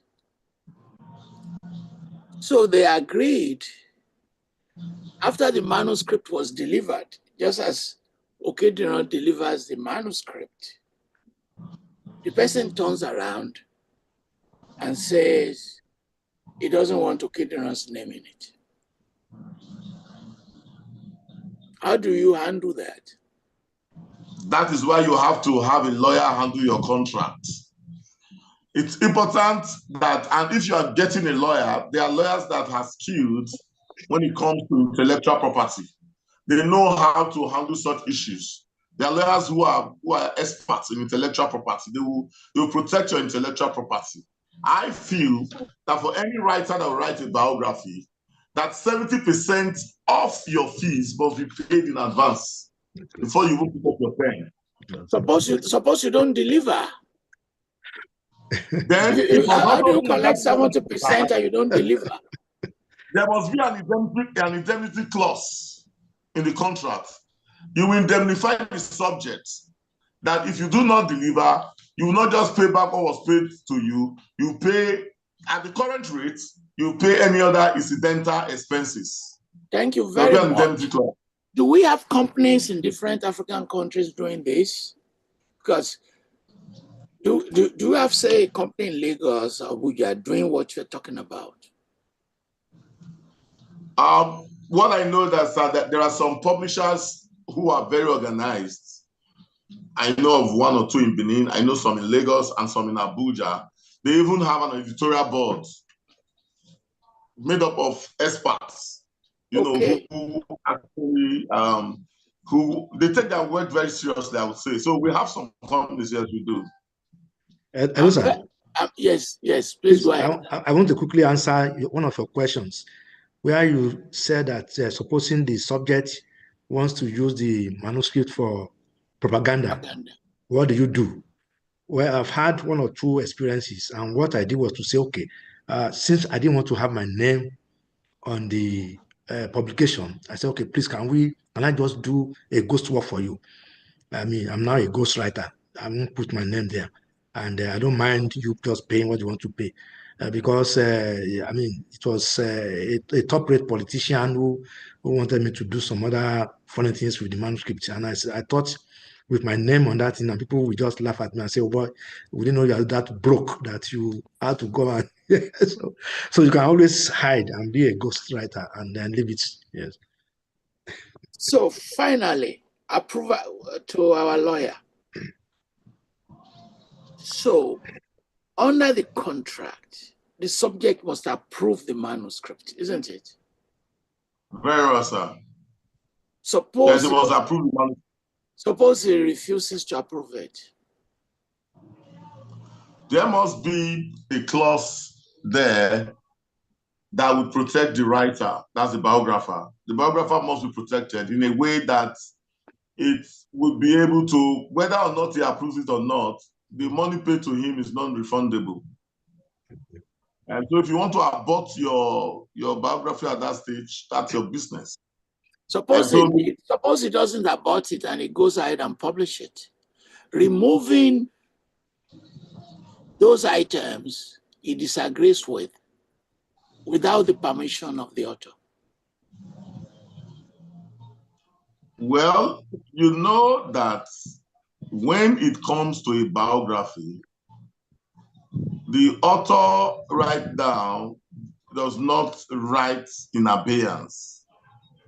He writes about a subject.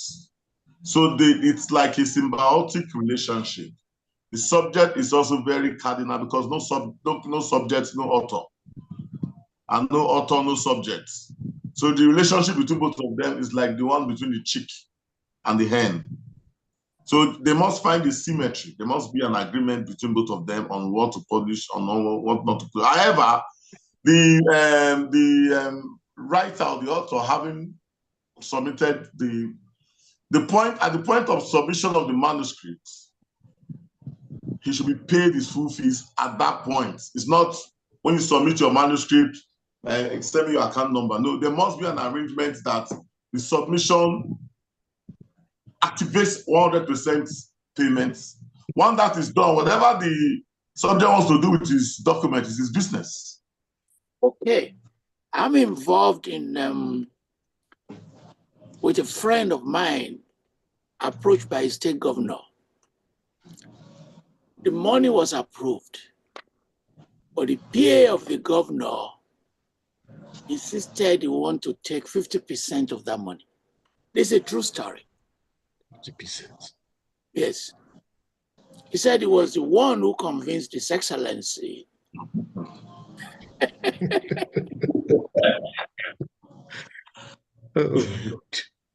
They're laughing. So, in that circumstance, what happens? I know the story, but what will you advise? In that regard, I would. He refused to release the check. He was holding to the check like this.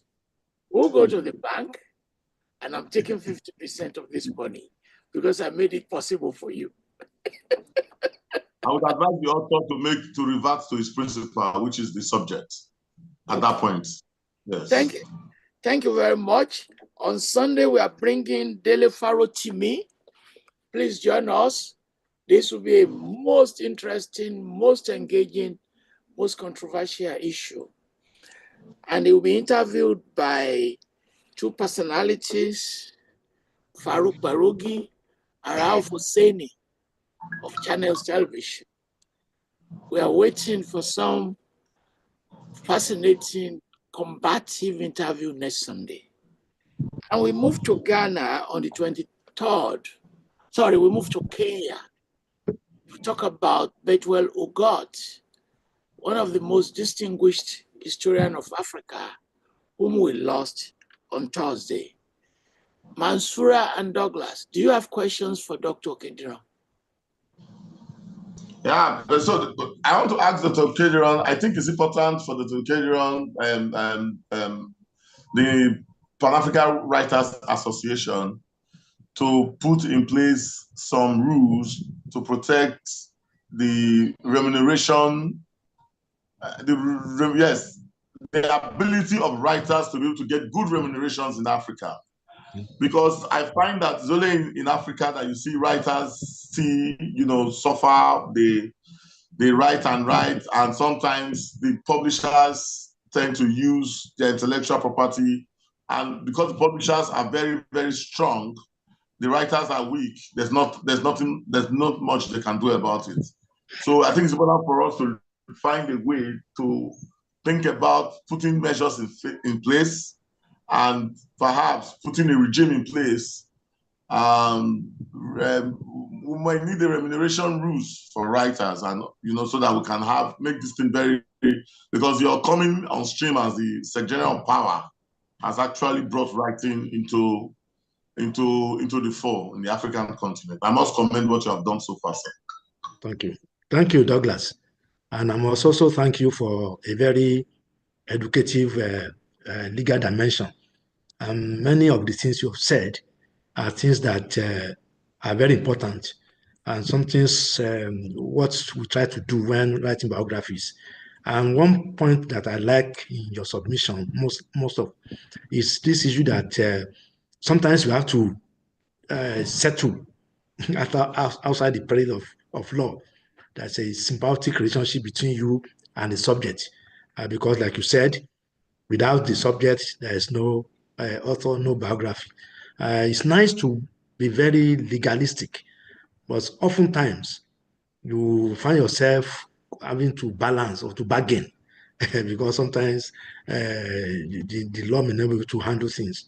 But to your question of what PAWA can do, after this event, we are planning maybe before the end of February, a masterclass on publishing, AI, and all you have said about the relationship between publishers and authors, and the way we also have to depend more on contractual agreements. Our writers, many of them are struggling, and to hire a lawyer to even do a contract is a big thing. They are usually scared of lawyers. But I would let them know that Douglas is a writer-friendly lawyer who will not charge too much, because before they start, that's why many of them don't use lawyers. They are afraid that. But he told us that it's not the writers who will pay for his services. Yes. That's what he said. That is true. Okay, that's good. And the amount he wants to collect from the big politician is far less than what the politician gives to his girlfriend. That's a good point. Then, the other problem we have, just like we also highlighted, is that some of these big men, you think when you hear people, sometimes when people see me intervene or writing biography for somebody big, they say, "Oh, Wale, oh, congratulations, you have arrived," and then I just laugh. Now, do you know how difficult it is to get money from these money bags? I mean, many of them are so stingy, and they think they are doing a favor for writing their biographies. And you have to, I've used so many techniques. On one occasion, somebody taught me so many tricks before I could get money from a big fellow. And so this is one of the things we also go through, that bargaining continues, even though you know that you are the one who should be paid. Yes. Thank you, Mansoura. Go ahead. One of the ways of avoiding this percentage thing to PAs is to insist that the money be paid directly into your accounts. So, Mansoura, do you have a question for him? Thank you. I just want to say that I learned today that biographers should study law before writing any book. Thank you. So, Douglas, you have a question for Mansoura? No, there is no question. Mansoura, I want to ask you, what do you think is the challenge of females in Africa getting into writing, because writing in Africa seems to be a male-dominated trade, and how have you, as a successful writer in Africa, inspired young female writers? And have you thought about setting up the African Female Writers Association? Okay. I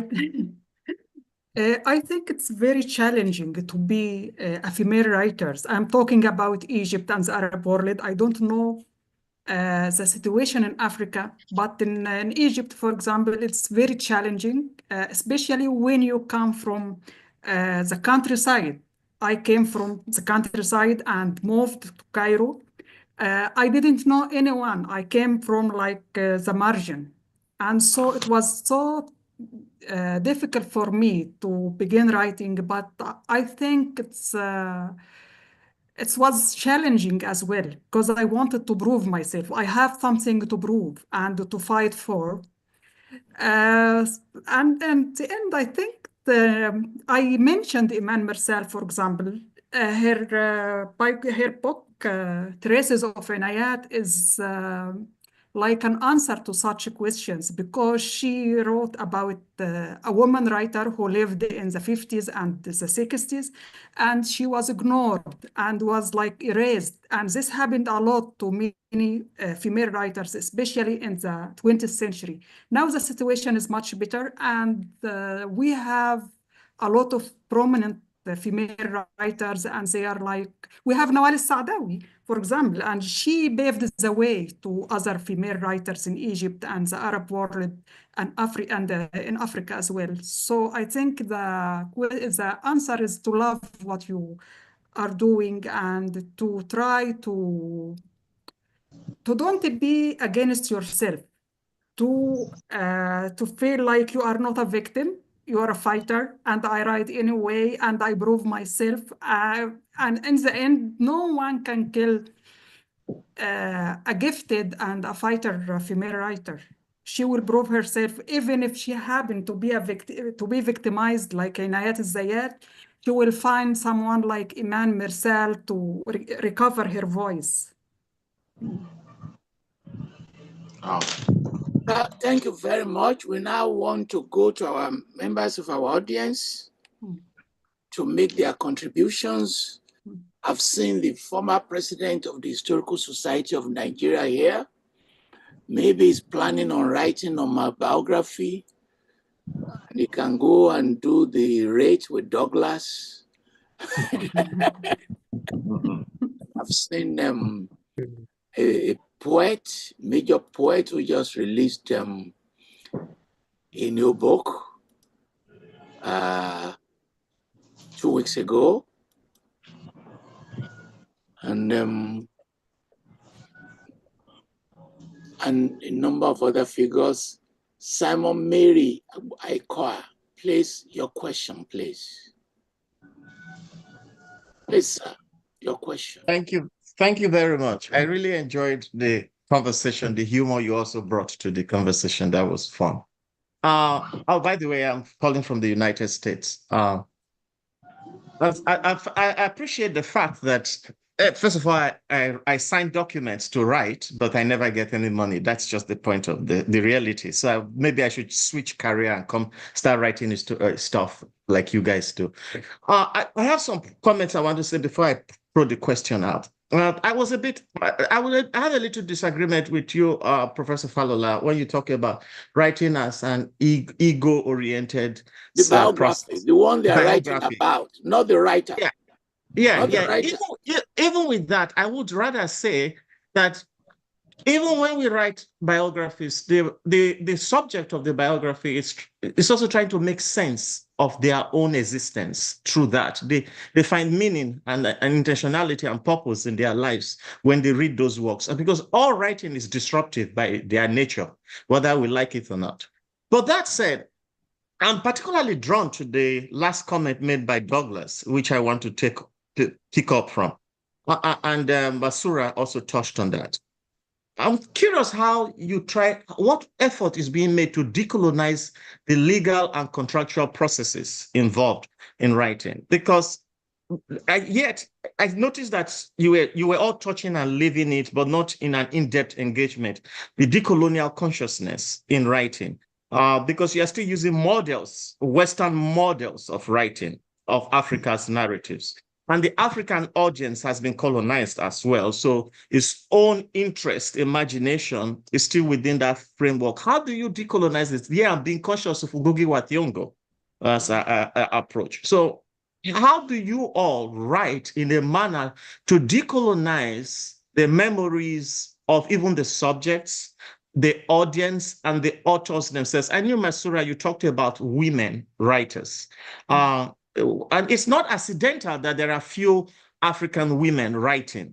And it's also not accidental that there are few African women subjects being written up about. Like we're talking about Nigeria. You mentioned Awolowo. I am a product of Awolowo's policy of free education. I went to elementary school free education. But however, we don't talk about Awolowo's wife's role in Nigeria's independence. So how do you undo that? There's a book on H.I.D. Awolowo as a biography by Wale Okediran of the University of Pennsylvania. Please write down these questions. So I call you Bola Akanji's iPhone. Bola Akanji's iPhone. Yes, please. Go ahead, ma. Please unmute. Unmute. Yes. Go ahead, ma. It's not yet unmute. You have to unmute yourself. Unmute yourself. I can't hear. Why waiting? Can you hear me now? Yes, okay, yes. Okay, thank you. I'm calling from the United States, and I want to thank you for this most stimulating session.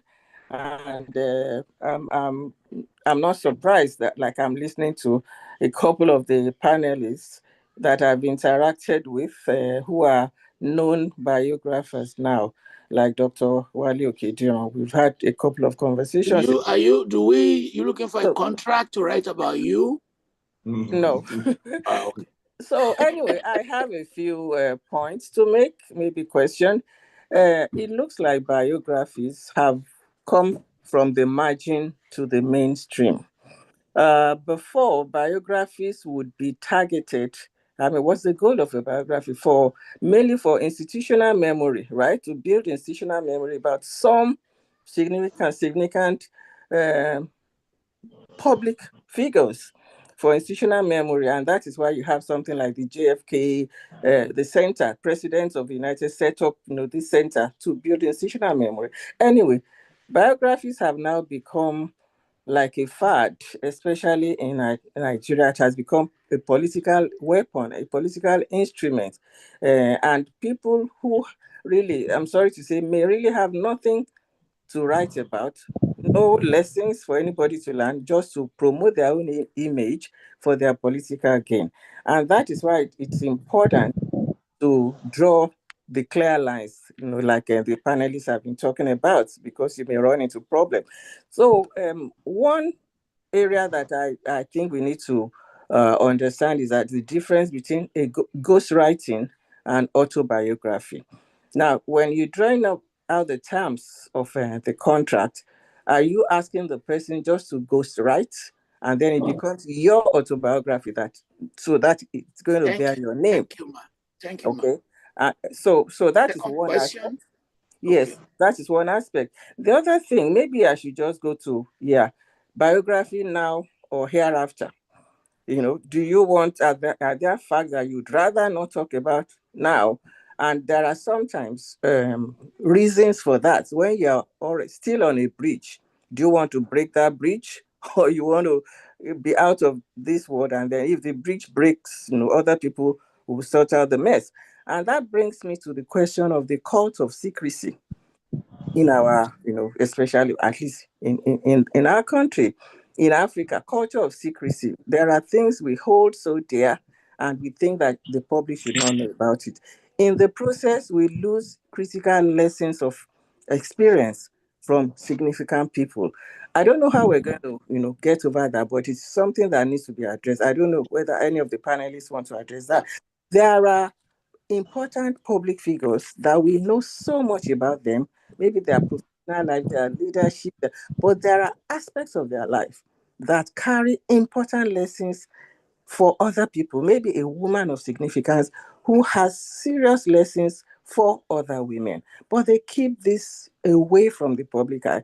Thereby, their readers lose the opportunity to learn important lessons that they can put in their lives.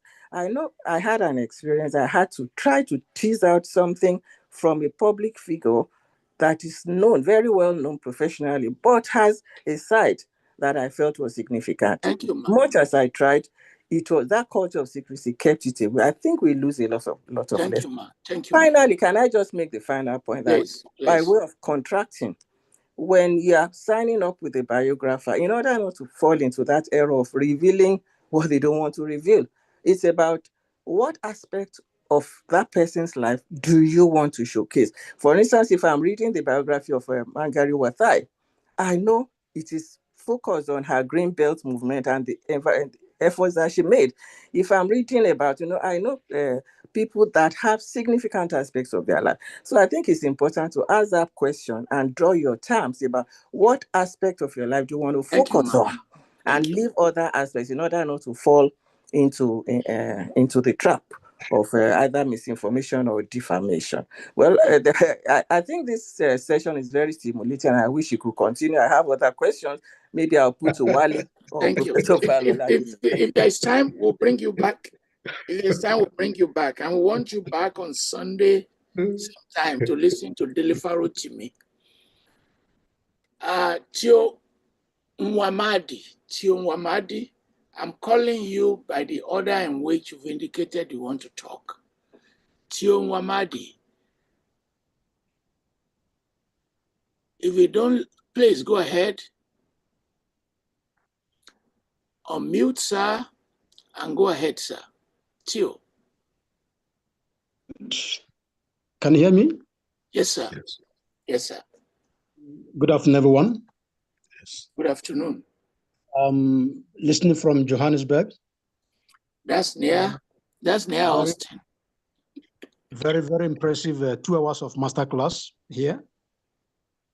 Question to Dr. Okediran. Do you regret writing for Reuters? He will answer later on, not now. Do you have any other question? A follow-up question is for the panel. Yes, please. Where do you draw the line in writing biographies for the public officers, as it were, in terms of the common good purpose and their self-interest purpose? Where do you draw the line? Okay. For example, the case of Reuters, in hindsight, he was one of the best of Nigeria, and so on. Thank you. Thank you. You know, Rocha at some point had the ambition to become the president of the country. So I don't know whether that was part of the plan. But that presidential ambition eventually collapsed. Gbemisola Adeoti, professor, just released a book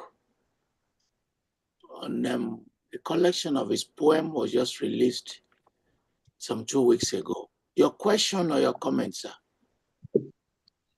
Thank you very much, sir, Professor Falola, for this wonderful forum. And I want to thank the panelists.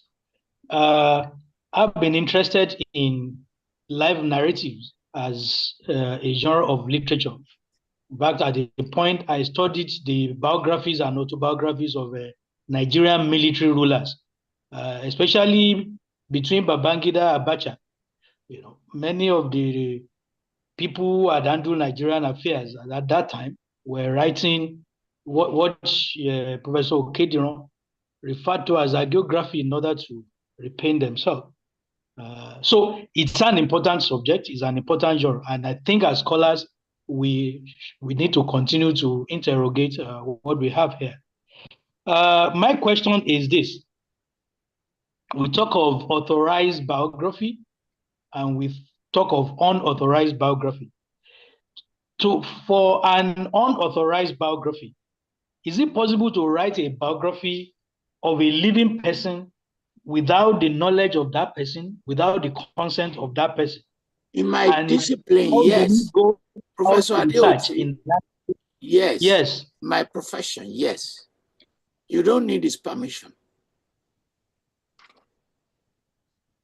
You don't need. No, I'm talking about how to do a thorough research in that situation.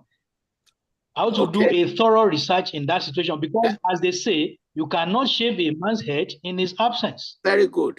So research methodology. That's one. Two. Your question, second question. The second question is about the principle of selectivity. The previous speaker, Mrs. Akanji, hinted about it. What should guide the biographer after gathering all the data, after the research, in selecting the focus?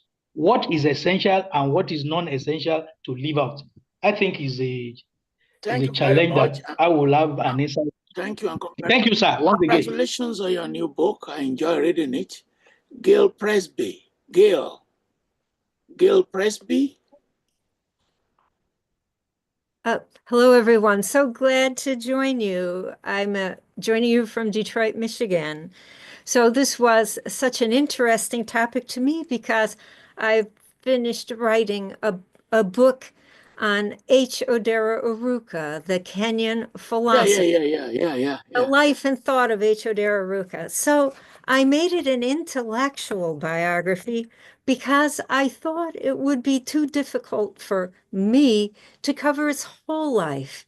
And it's also more problematic to write about people's personal lives. But his intellectual life, he was always speaking publicly about his ideas, but I wanted people to get a sense of the backstory, how he developed over the years. And so luckily I was able to interview a lot of people. Now, the challenge with him is he died suddenly. So he didn't have a chance to write his own thoughts, although I do have a couple of sources. He wrote one autobiographical essay, which he published. There was an unpublished novel that he wrote. So it's an interesting example of, is it fiction? Is it fact? But his friend from graduate school who kept this unpublished novel, which was set in Nigeria, the one year he came to Nigeria for a sabbatical, he changed all the names, but the good friend of his who gave it to me said, this is all the things that happened to him, and this is his name. He changed this name to that, and this person was that person, and this person was that person. Now, when I put that in my book, I can't say it is just a historical source. I have to explain to the reader. He wrote an autobiographical novel. Somebody, a close friend of his, said it was closely based on reality, because I want my reader to know my sources. And I don't want to act like I got it all from a history book. I got it all from a novel, an autobiographical novel. The other thing my book contains is firsthand experiences I had with him. So I have all the written sources, what he published, what he wrote unpublished, correspondence I have permission to quote. All of those are my sources. But then there's my own observations when he and I go out to do research together. And these are things that I write, and it's what is the evidence I have other than I say I saw it with my own eyes, but it's just me. That is the evidence. So I try to put these all in, and I try to be careful that the reader knows. Oh, it is published. You can get it on Bloomsbury. It came out 2 years ago. Oh, The that's Life good. and Thought of H. Odera Oruka, Pursuing Justice in Africa. That's and very I good. tried to do so many of the good things you're saying here.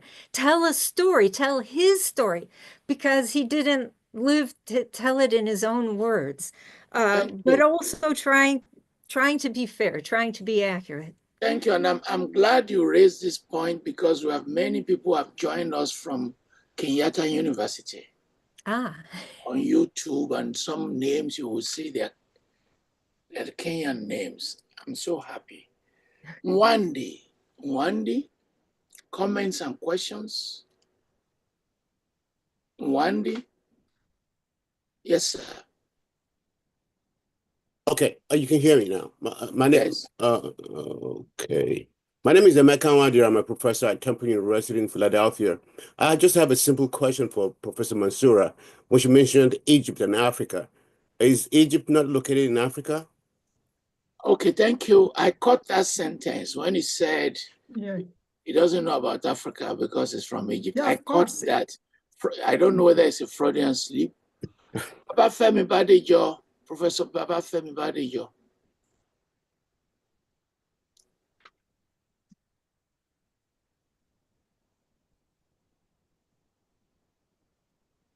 Yes, thank you very much, Professor Falola. I am really, really excited to have listened to much of this in spite of the problem of network. The lady from Egypt, I remember the first time I met Boutros Ghali. It was at the Nigerian Institute for International Affairs in Lagos. And Boutros said exactly what she said. Boutros said, the last time I was in Africa, and I was wondering, you came from where? I haven't said this. I haven't said this. No, you didn't say that. But but the way you spoke was very clear. You said you separated Egypt from Africa. No, and it's not only Egyptian alone who do that. At times I've listened to Ethiopians do that. But I don't want to go into this. You can respond to that later. Okay. My concern is that has been actually raised by the lady who spoke a little earlier. I have written a biography. I wrote the biography of Raila Odinga when he was just an inspiration for me. Raila did not ask me, do I want to write about him? Raila did not give me a penny to write about him. I felt excited as a Nigerian seeing somebody opposed to Moi and not hiding it and really fighting at that time. And I went to him, can I do your biography? I would love to do your biography because I was stationed there working for the United Nations. It is different. For me, it became an intellectual piece. I normally say that I wrote two biographies, the biography of Kenya from colonialism through to 2005 and locating Raila's life within it. But I became attached to Raila as I proceeded. But one thing I did to try to remove that was that I went to everybody, including the opposition, and I asked the question, who is Raila? And some of the people that I summed up said that he's Satan on earth. Not everybody said that he's a reincarnation of Jesus Christ and what have you. So that gave me some sense of achieving some balance. But why am I going through this? The need for us to separate mercenary writing from intellectual pursuit as far as writing biographies is concerned. And I also appreciate what Dr. Okediran said about the need to record. I had the experience that is probably the one Professor Falola is talking about or similar, where I interviewed a politician, Fule, and I asked him, can I record you? And he said, yes, please feel free. And I recorded everything. And when my book was coming out, the president had made him a minister. He now denounced what I wrote and said he never met me at any time. This led to a lawsuit in which the pleading on my side was that the recording of the meeting was in existence. The guy who took me to the meeting equally denounced that he ever did, but they were told that it was my laptop contained everything, which was true, except my laptop had been stolen in Lagos. But they didn't know it was stolen. They thought it was still there, and so they backed out. So recording and keeping the record is very, very crucial, because you can record, and thieves came to my house and they stole a number of things, but that was the major thing they went away with that pained me. So that's a minor assassination, losing your computer. You're still so alive. I was lucky. But I want to, yes, I want to thank you. I've learned a lot from this interaction, and thank Dr. Okediran, as well as my learned friend Ogbankwa. I now know that I could make more money than I do now. But it's I rejected a number of can you write something like you did for Raila, because nobody approached me. I went to Raila myself, and I never said, are you going to give me X amount of money? I made good money from the book because it sold reasonably, and somebody plagiarized it, and I got like a free $11,000 from the plagiarist. So that's a different issue entirely. Yeah, part of that memoir was plagiarized in the Tanzanian newspaper. Yes, that I then went to court. They sued them, and they settled with $11,000. Chen, please. Thank you. Chen. Yes, Chen. Chen. So good. While waiting for Chen, can we go to Sarah Kwage? Sarah?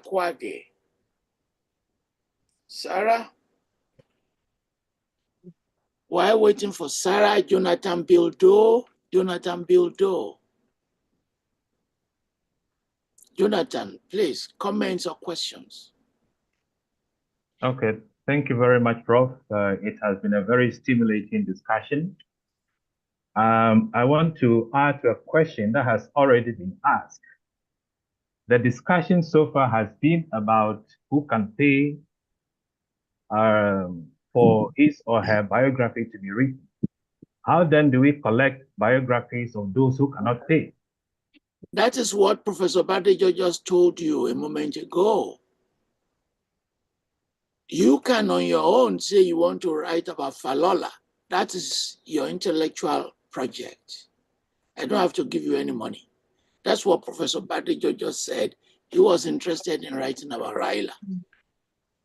So I think we have settled that. Thank you. Chen, are you there? Go ahead. Yes, please. You have to unmute yourself. Yes. Finally, I'm in Australia and it's like 3:30 a.m. in the morning, but it has been worthwhile listening to all the contributions from you, Professor Falola, and all the other panelists. I have two questions now. The others have been answered along the way. My question is, you have people who are not talking to you anymore. So at what point do you draw the line to say, I just don't care, I'm going to write and I don't care about the relations? At what point do you do that?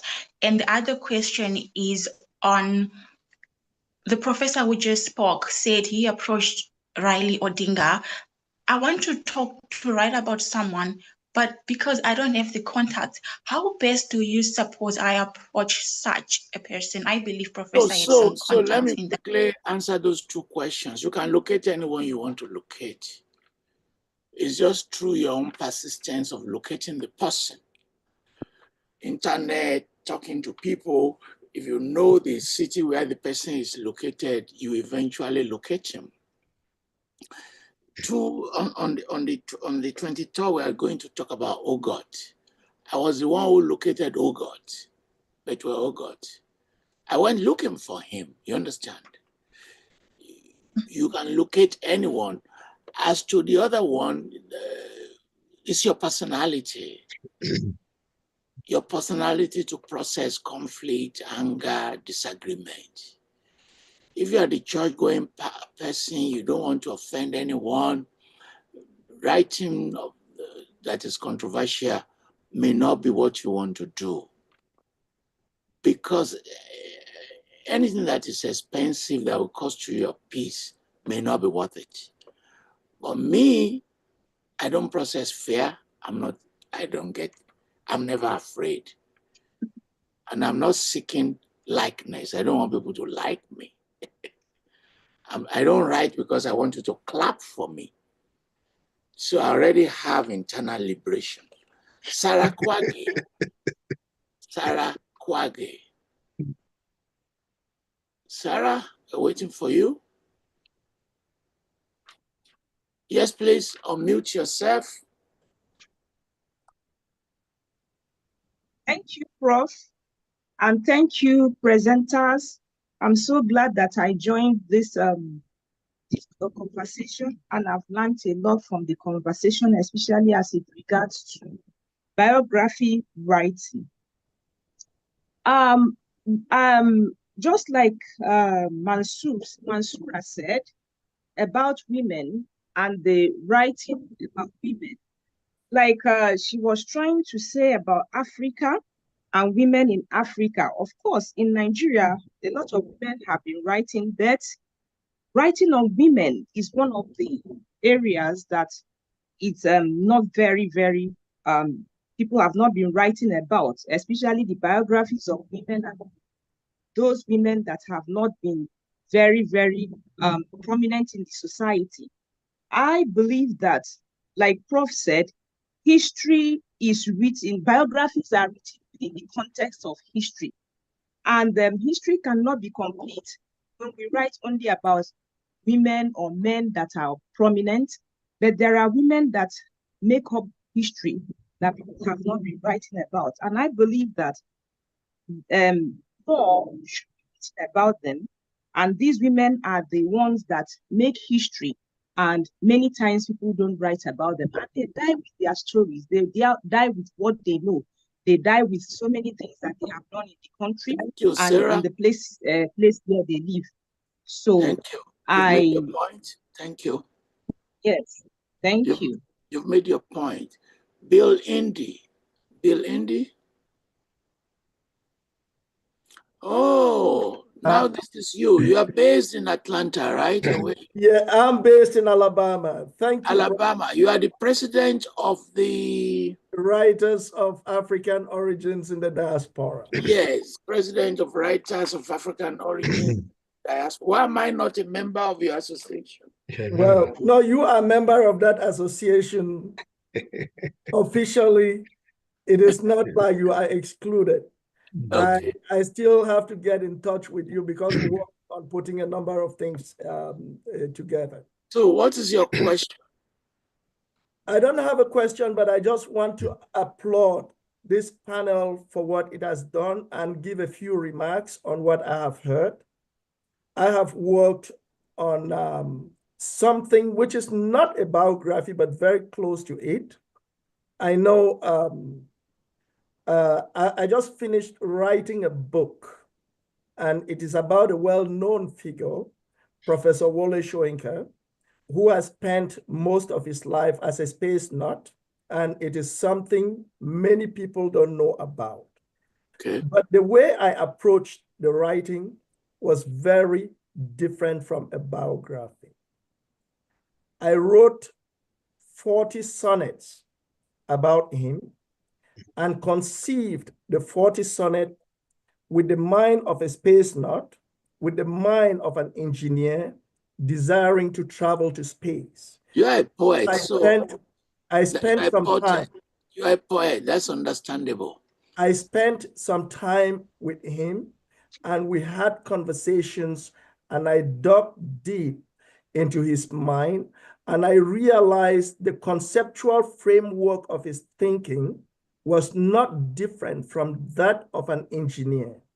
So I created this work, and I challenged what we are using today, the AI, to tell me the engineering aspect of the poems I had created. Thank you. Generated, that is engineering equation, mathematical equations, and the rest.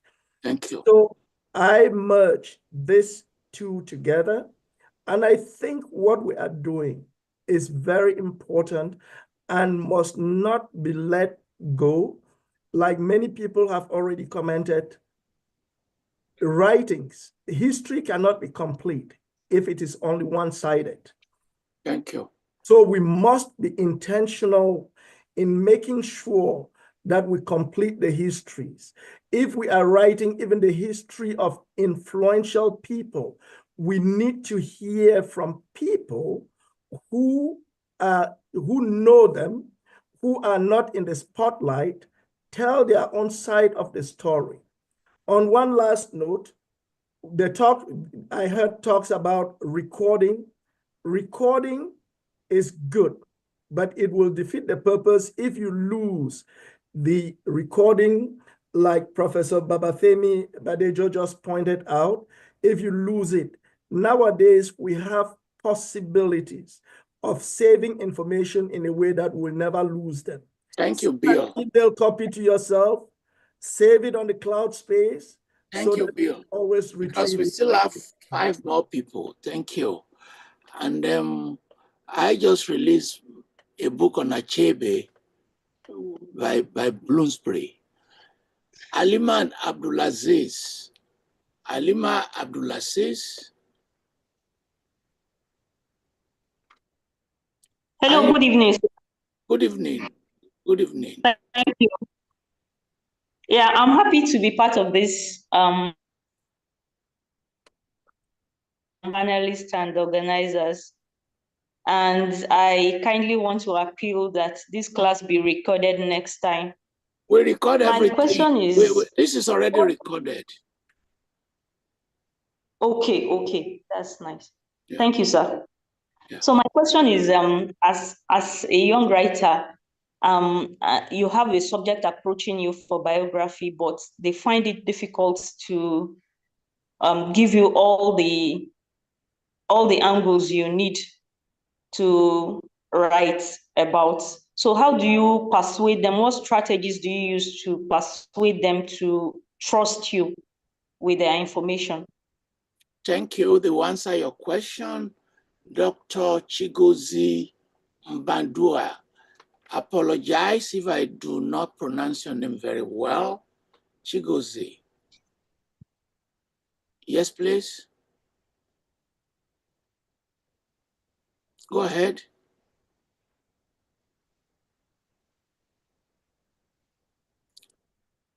Chigozie. While waiting for Chigozie, Adeshola Adeshote.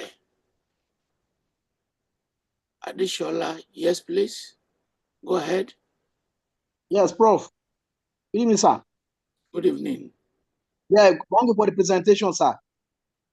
My question is, as a scholar and a historian, as regards a commission biography, how can one maintain objectivity?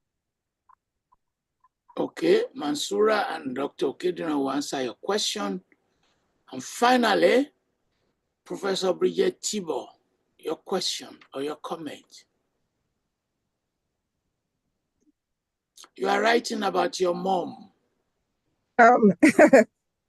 Good afternoon or good evening, everyone. Thank you, Professor Falola, for giving me this opportunity. I want to start by really thanking all the panelists, Dr. Okediran, Mansoura, Dr. Douglas. It's been really fascinating. As Professor said, I am in the process of completing a biography of my mother, and I've been facing all these challenges and some of the issues that were raised here. Especially noting what Dr. Okediran said, that a biography is not a praise-singing adventure. And so I came to this writing quite accidentally because I consider myself not only a historian, but a gender historian and a scholar activist. And all those things that I embody today, I saw in my mother. And so long ago, when I was doing my dissertation, I stumbled on one tiny little phrase in the archives. And African archives are noted for not properly documenting or even handling documents properly. And I saw in a box that was being tossed out in one of the Cameroon archives because the rain had entered the archives and soaked all these handwritten manuscripts, and they put it outside. That it was a mission report that there was this one little girl in a boys' school. And I wrote it down. I still have my little notebook from those days. That was, 1996, that I will follow up on this little girl and find out what she was doing in a boys' school. Because when I went back to check, the schools that opened first were boys' schools. And that young girl happened to be my mother. And while I was doing my own interviews and field work, I kept encountering people who said, why are you asking us all these things? Go ask your mother, because she knows more than we do. And so I came to this writing out of necessity, because first, as a gender historian, I was frustrated by what we have in most textbooks. You see one little paragraph about a woman, and then you hear about the kings and queens and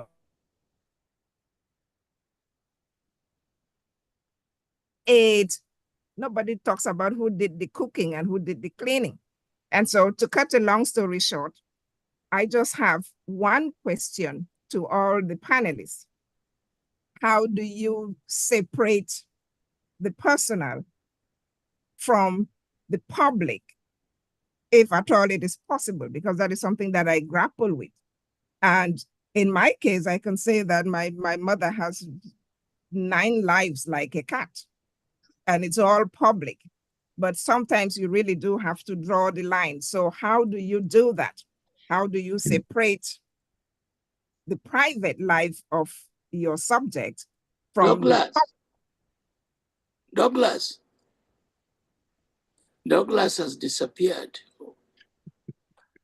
Yeah, he's muted. No, maybe he's gone to the bathroom.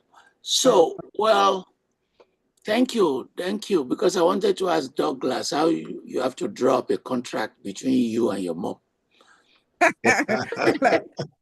I'm lucky that she gave me permission. Douglas, you disappeared. Did you hear how she's writing about her mom? That's a very interesting perspective. How does she write a contract between herself and her mother?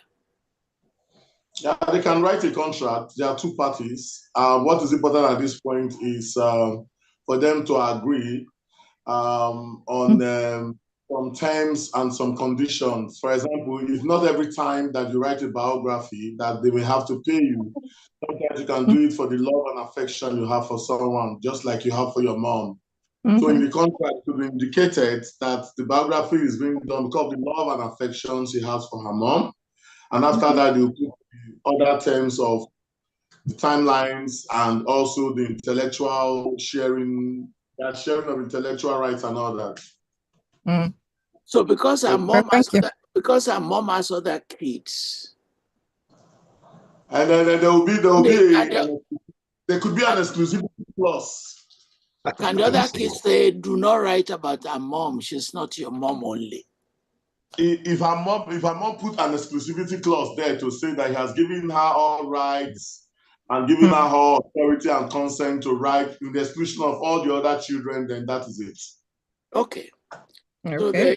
Thank you. Thank you very much. I will bring back all our panelists. I want you to do 2 things for me. You answer any questions of your choice, and you make your closing statement, because I'm not bringing you back. Okay, let me just close them, Prof. Someone asked about whether you can write without the consent of the subject. It depends on the country that you live in. In Nigeria, there's the Copyright Act 2022, and the Copyright Act 2022 protects some rights. It includes your image rights, the right of a person to his image and his person. So in Nigeria, you need the consent of a person before you can write about him. So you recall what Prof that was working, I can't remember his name, he was working in the United Nations in Kenya, when he wrote about Wale Okediran. Yes. You reckon that he met him and he spoke to him. And the only reason he could defend himself when the issue of libel and defamation came up in the issue with the politician that was appointed a minister was because he had consent and he had it recorded. So there are some perils that exist. If you go on a frolic on your own, you will go on a voyage of discovery, or you become what I want to call a meddlesome interloper, to be writing about people without their consent. So there are liabilities, sir. Meddlesome interloper. That is wonderful. Okediran. Yes, sir. Can you please answer any questions of your choice? And as a meddlesome interloper, warning you that there are consequences. Luckily, I only do what I call approved biographies. Yeah, the question from Theo Nwambadi was very interesting. He asked me whether I regret writing for Governor Rochas Okorocha of Imo State, because he found him to be not a very good politician. But the truth of the matter is that when I was approached to do the biography for Rochas, the person who approached me, myself and we agreed on a timeline. I told him I would only write the biography and stop at the point when Rochas went into politics. I agreed to do from the childhood to his time before he went into politics. And because the focus of that biography was for me to help the family to clarify what they thought were some unfounded rumors against Okorocha. The first was that he never went to school. Then number two, that he wasn't a proper Igbo man, that he was actually a Hausa man. And then number three, that they couldn't explain how he made his money, that he was a 419. So that was my task. And I was able to clarify all these points to the satisfaction of the family.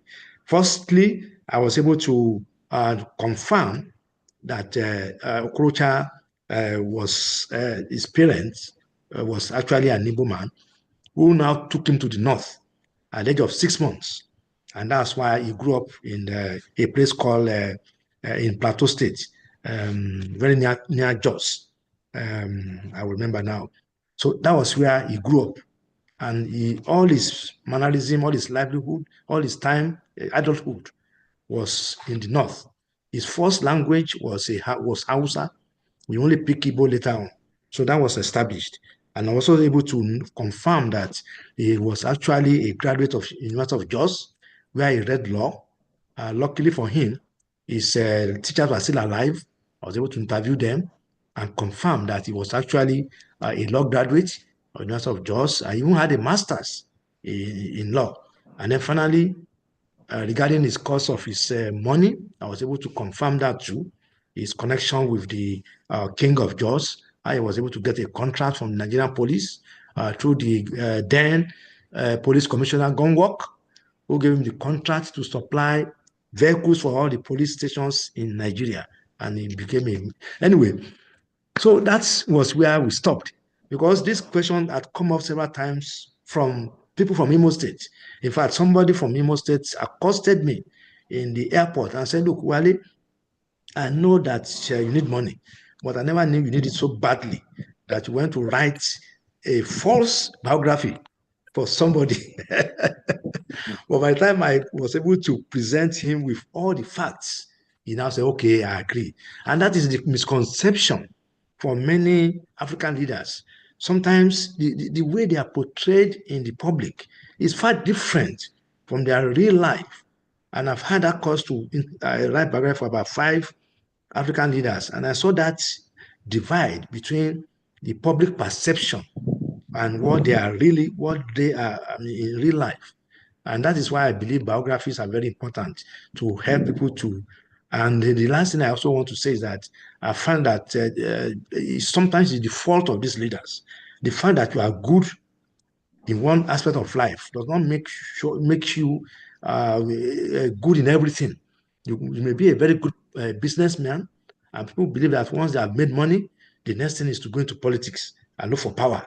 Whereas the skill that made you a millionaire is not the same skill that you need as a politician. And then they get into trouble because in politics, it's democracy. You have to listen to everybody. Whereas a businessman, you can be very autocratic. So this is some of the things I've learned. And my final word is just to say that I want to thank Professor Falola for giving writers this platform. I want to thank my co-panelists. I've learned a lot from Mansoura.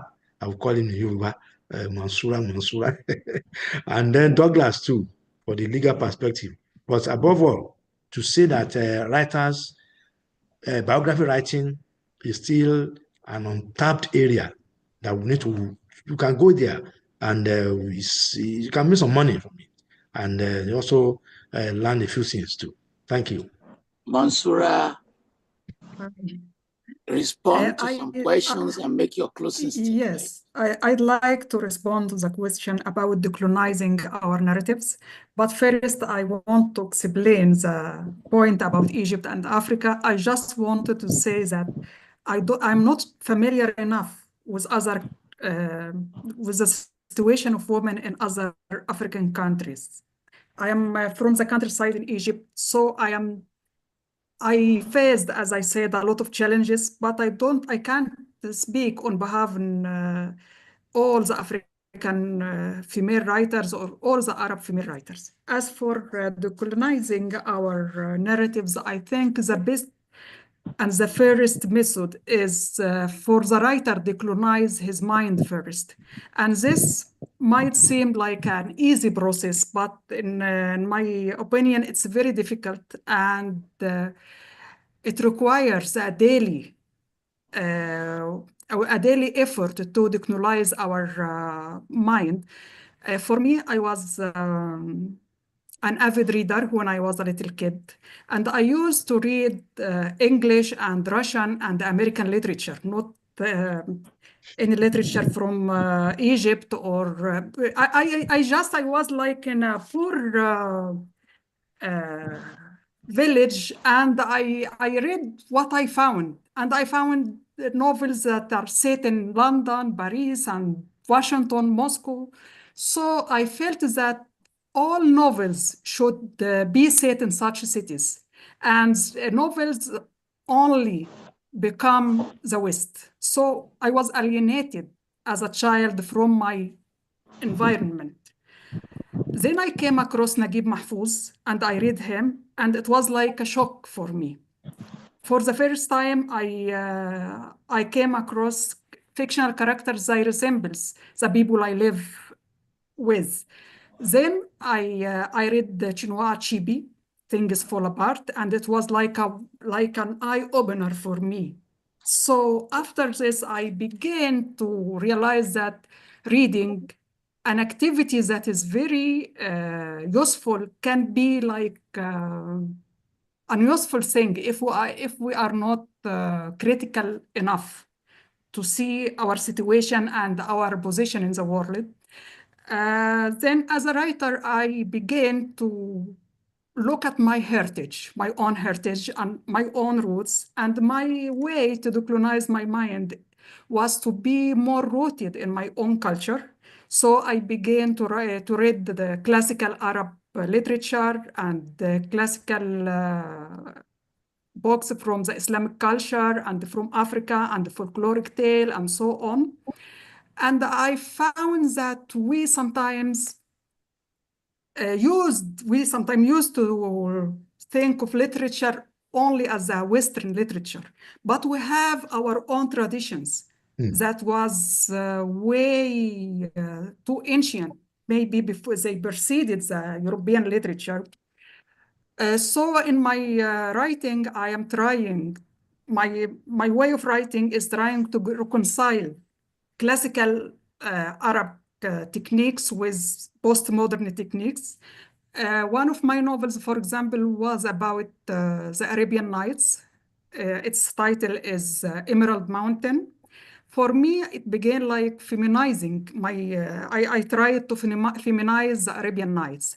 And when I read a lot about the Western views of the Arabian Nights, I was amazed because they sometimes used it as a tool to prove that this culture is exotic. And like they are not like us. It was read through the lens of otherness. So I wanted to recover it. When we talk about decolonizing in the context of biography, I think the best way is to concentrate on the marginalized, ordinary people from the countryside, who are not public figures or anything, and try to understand our culture and our society through these people.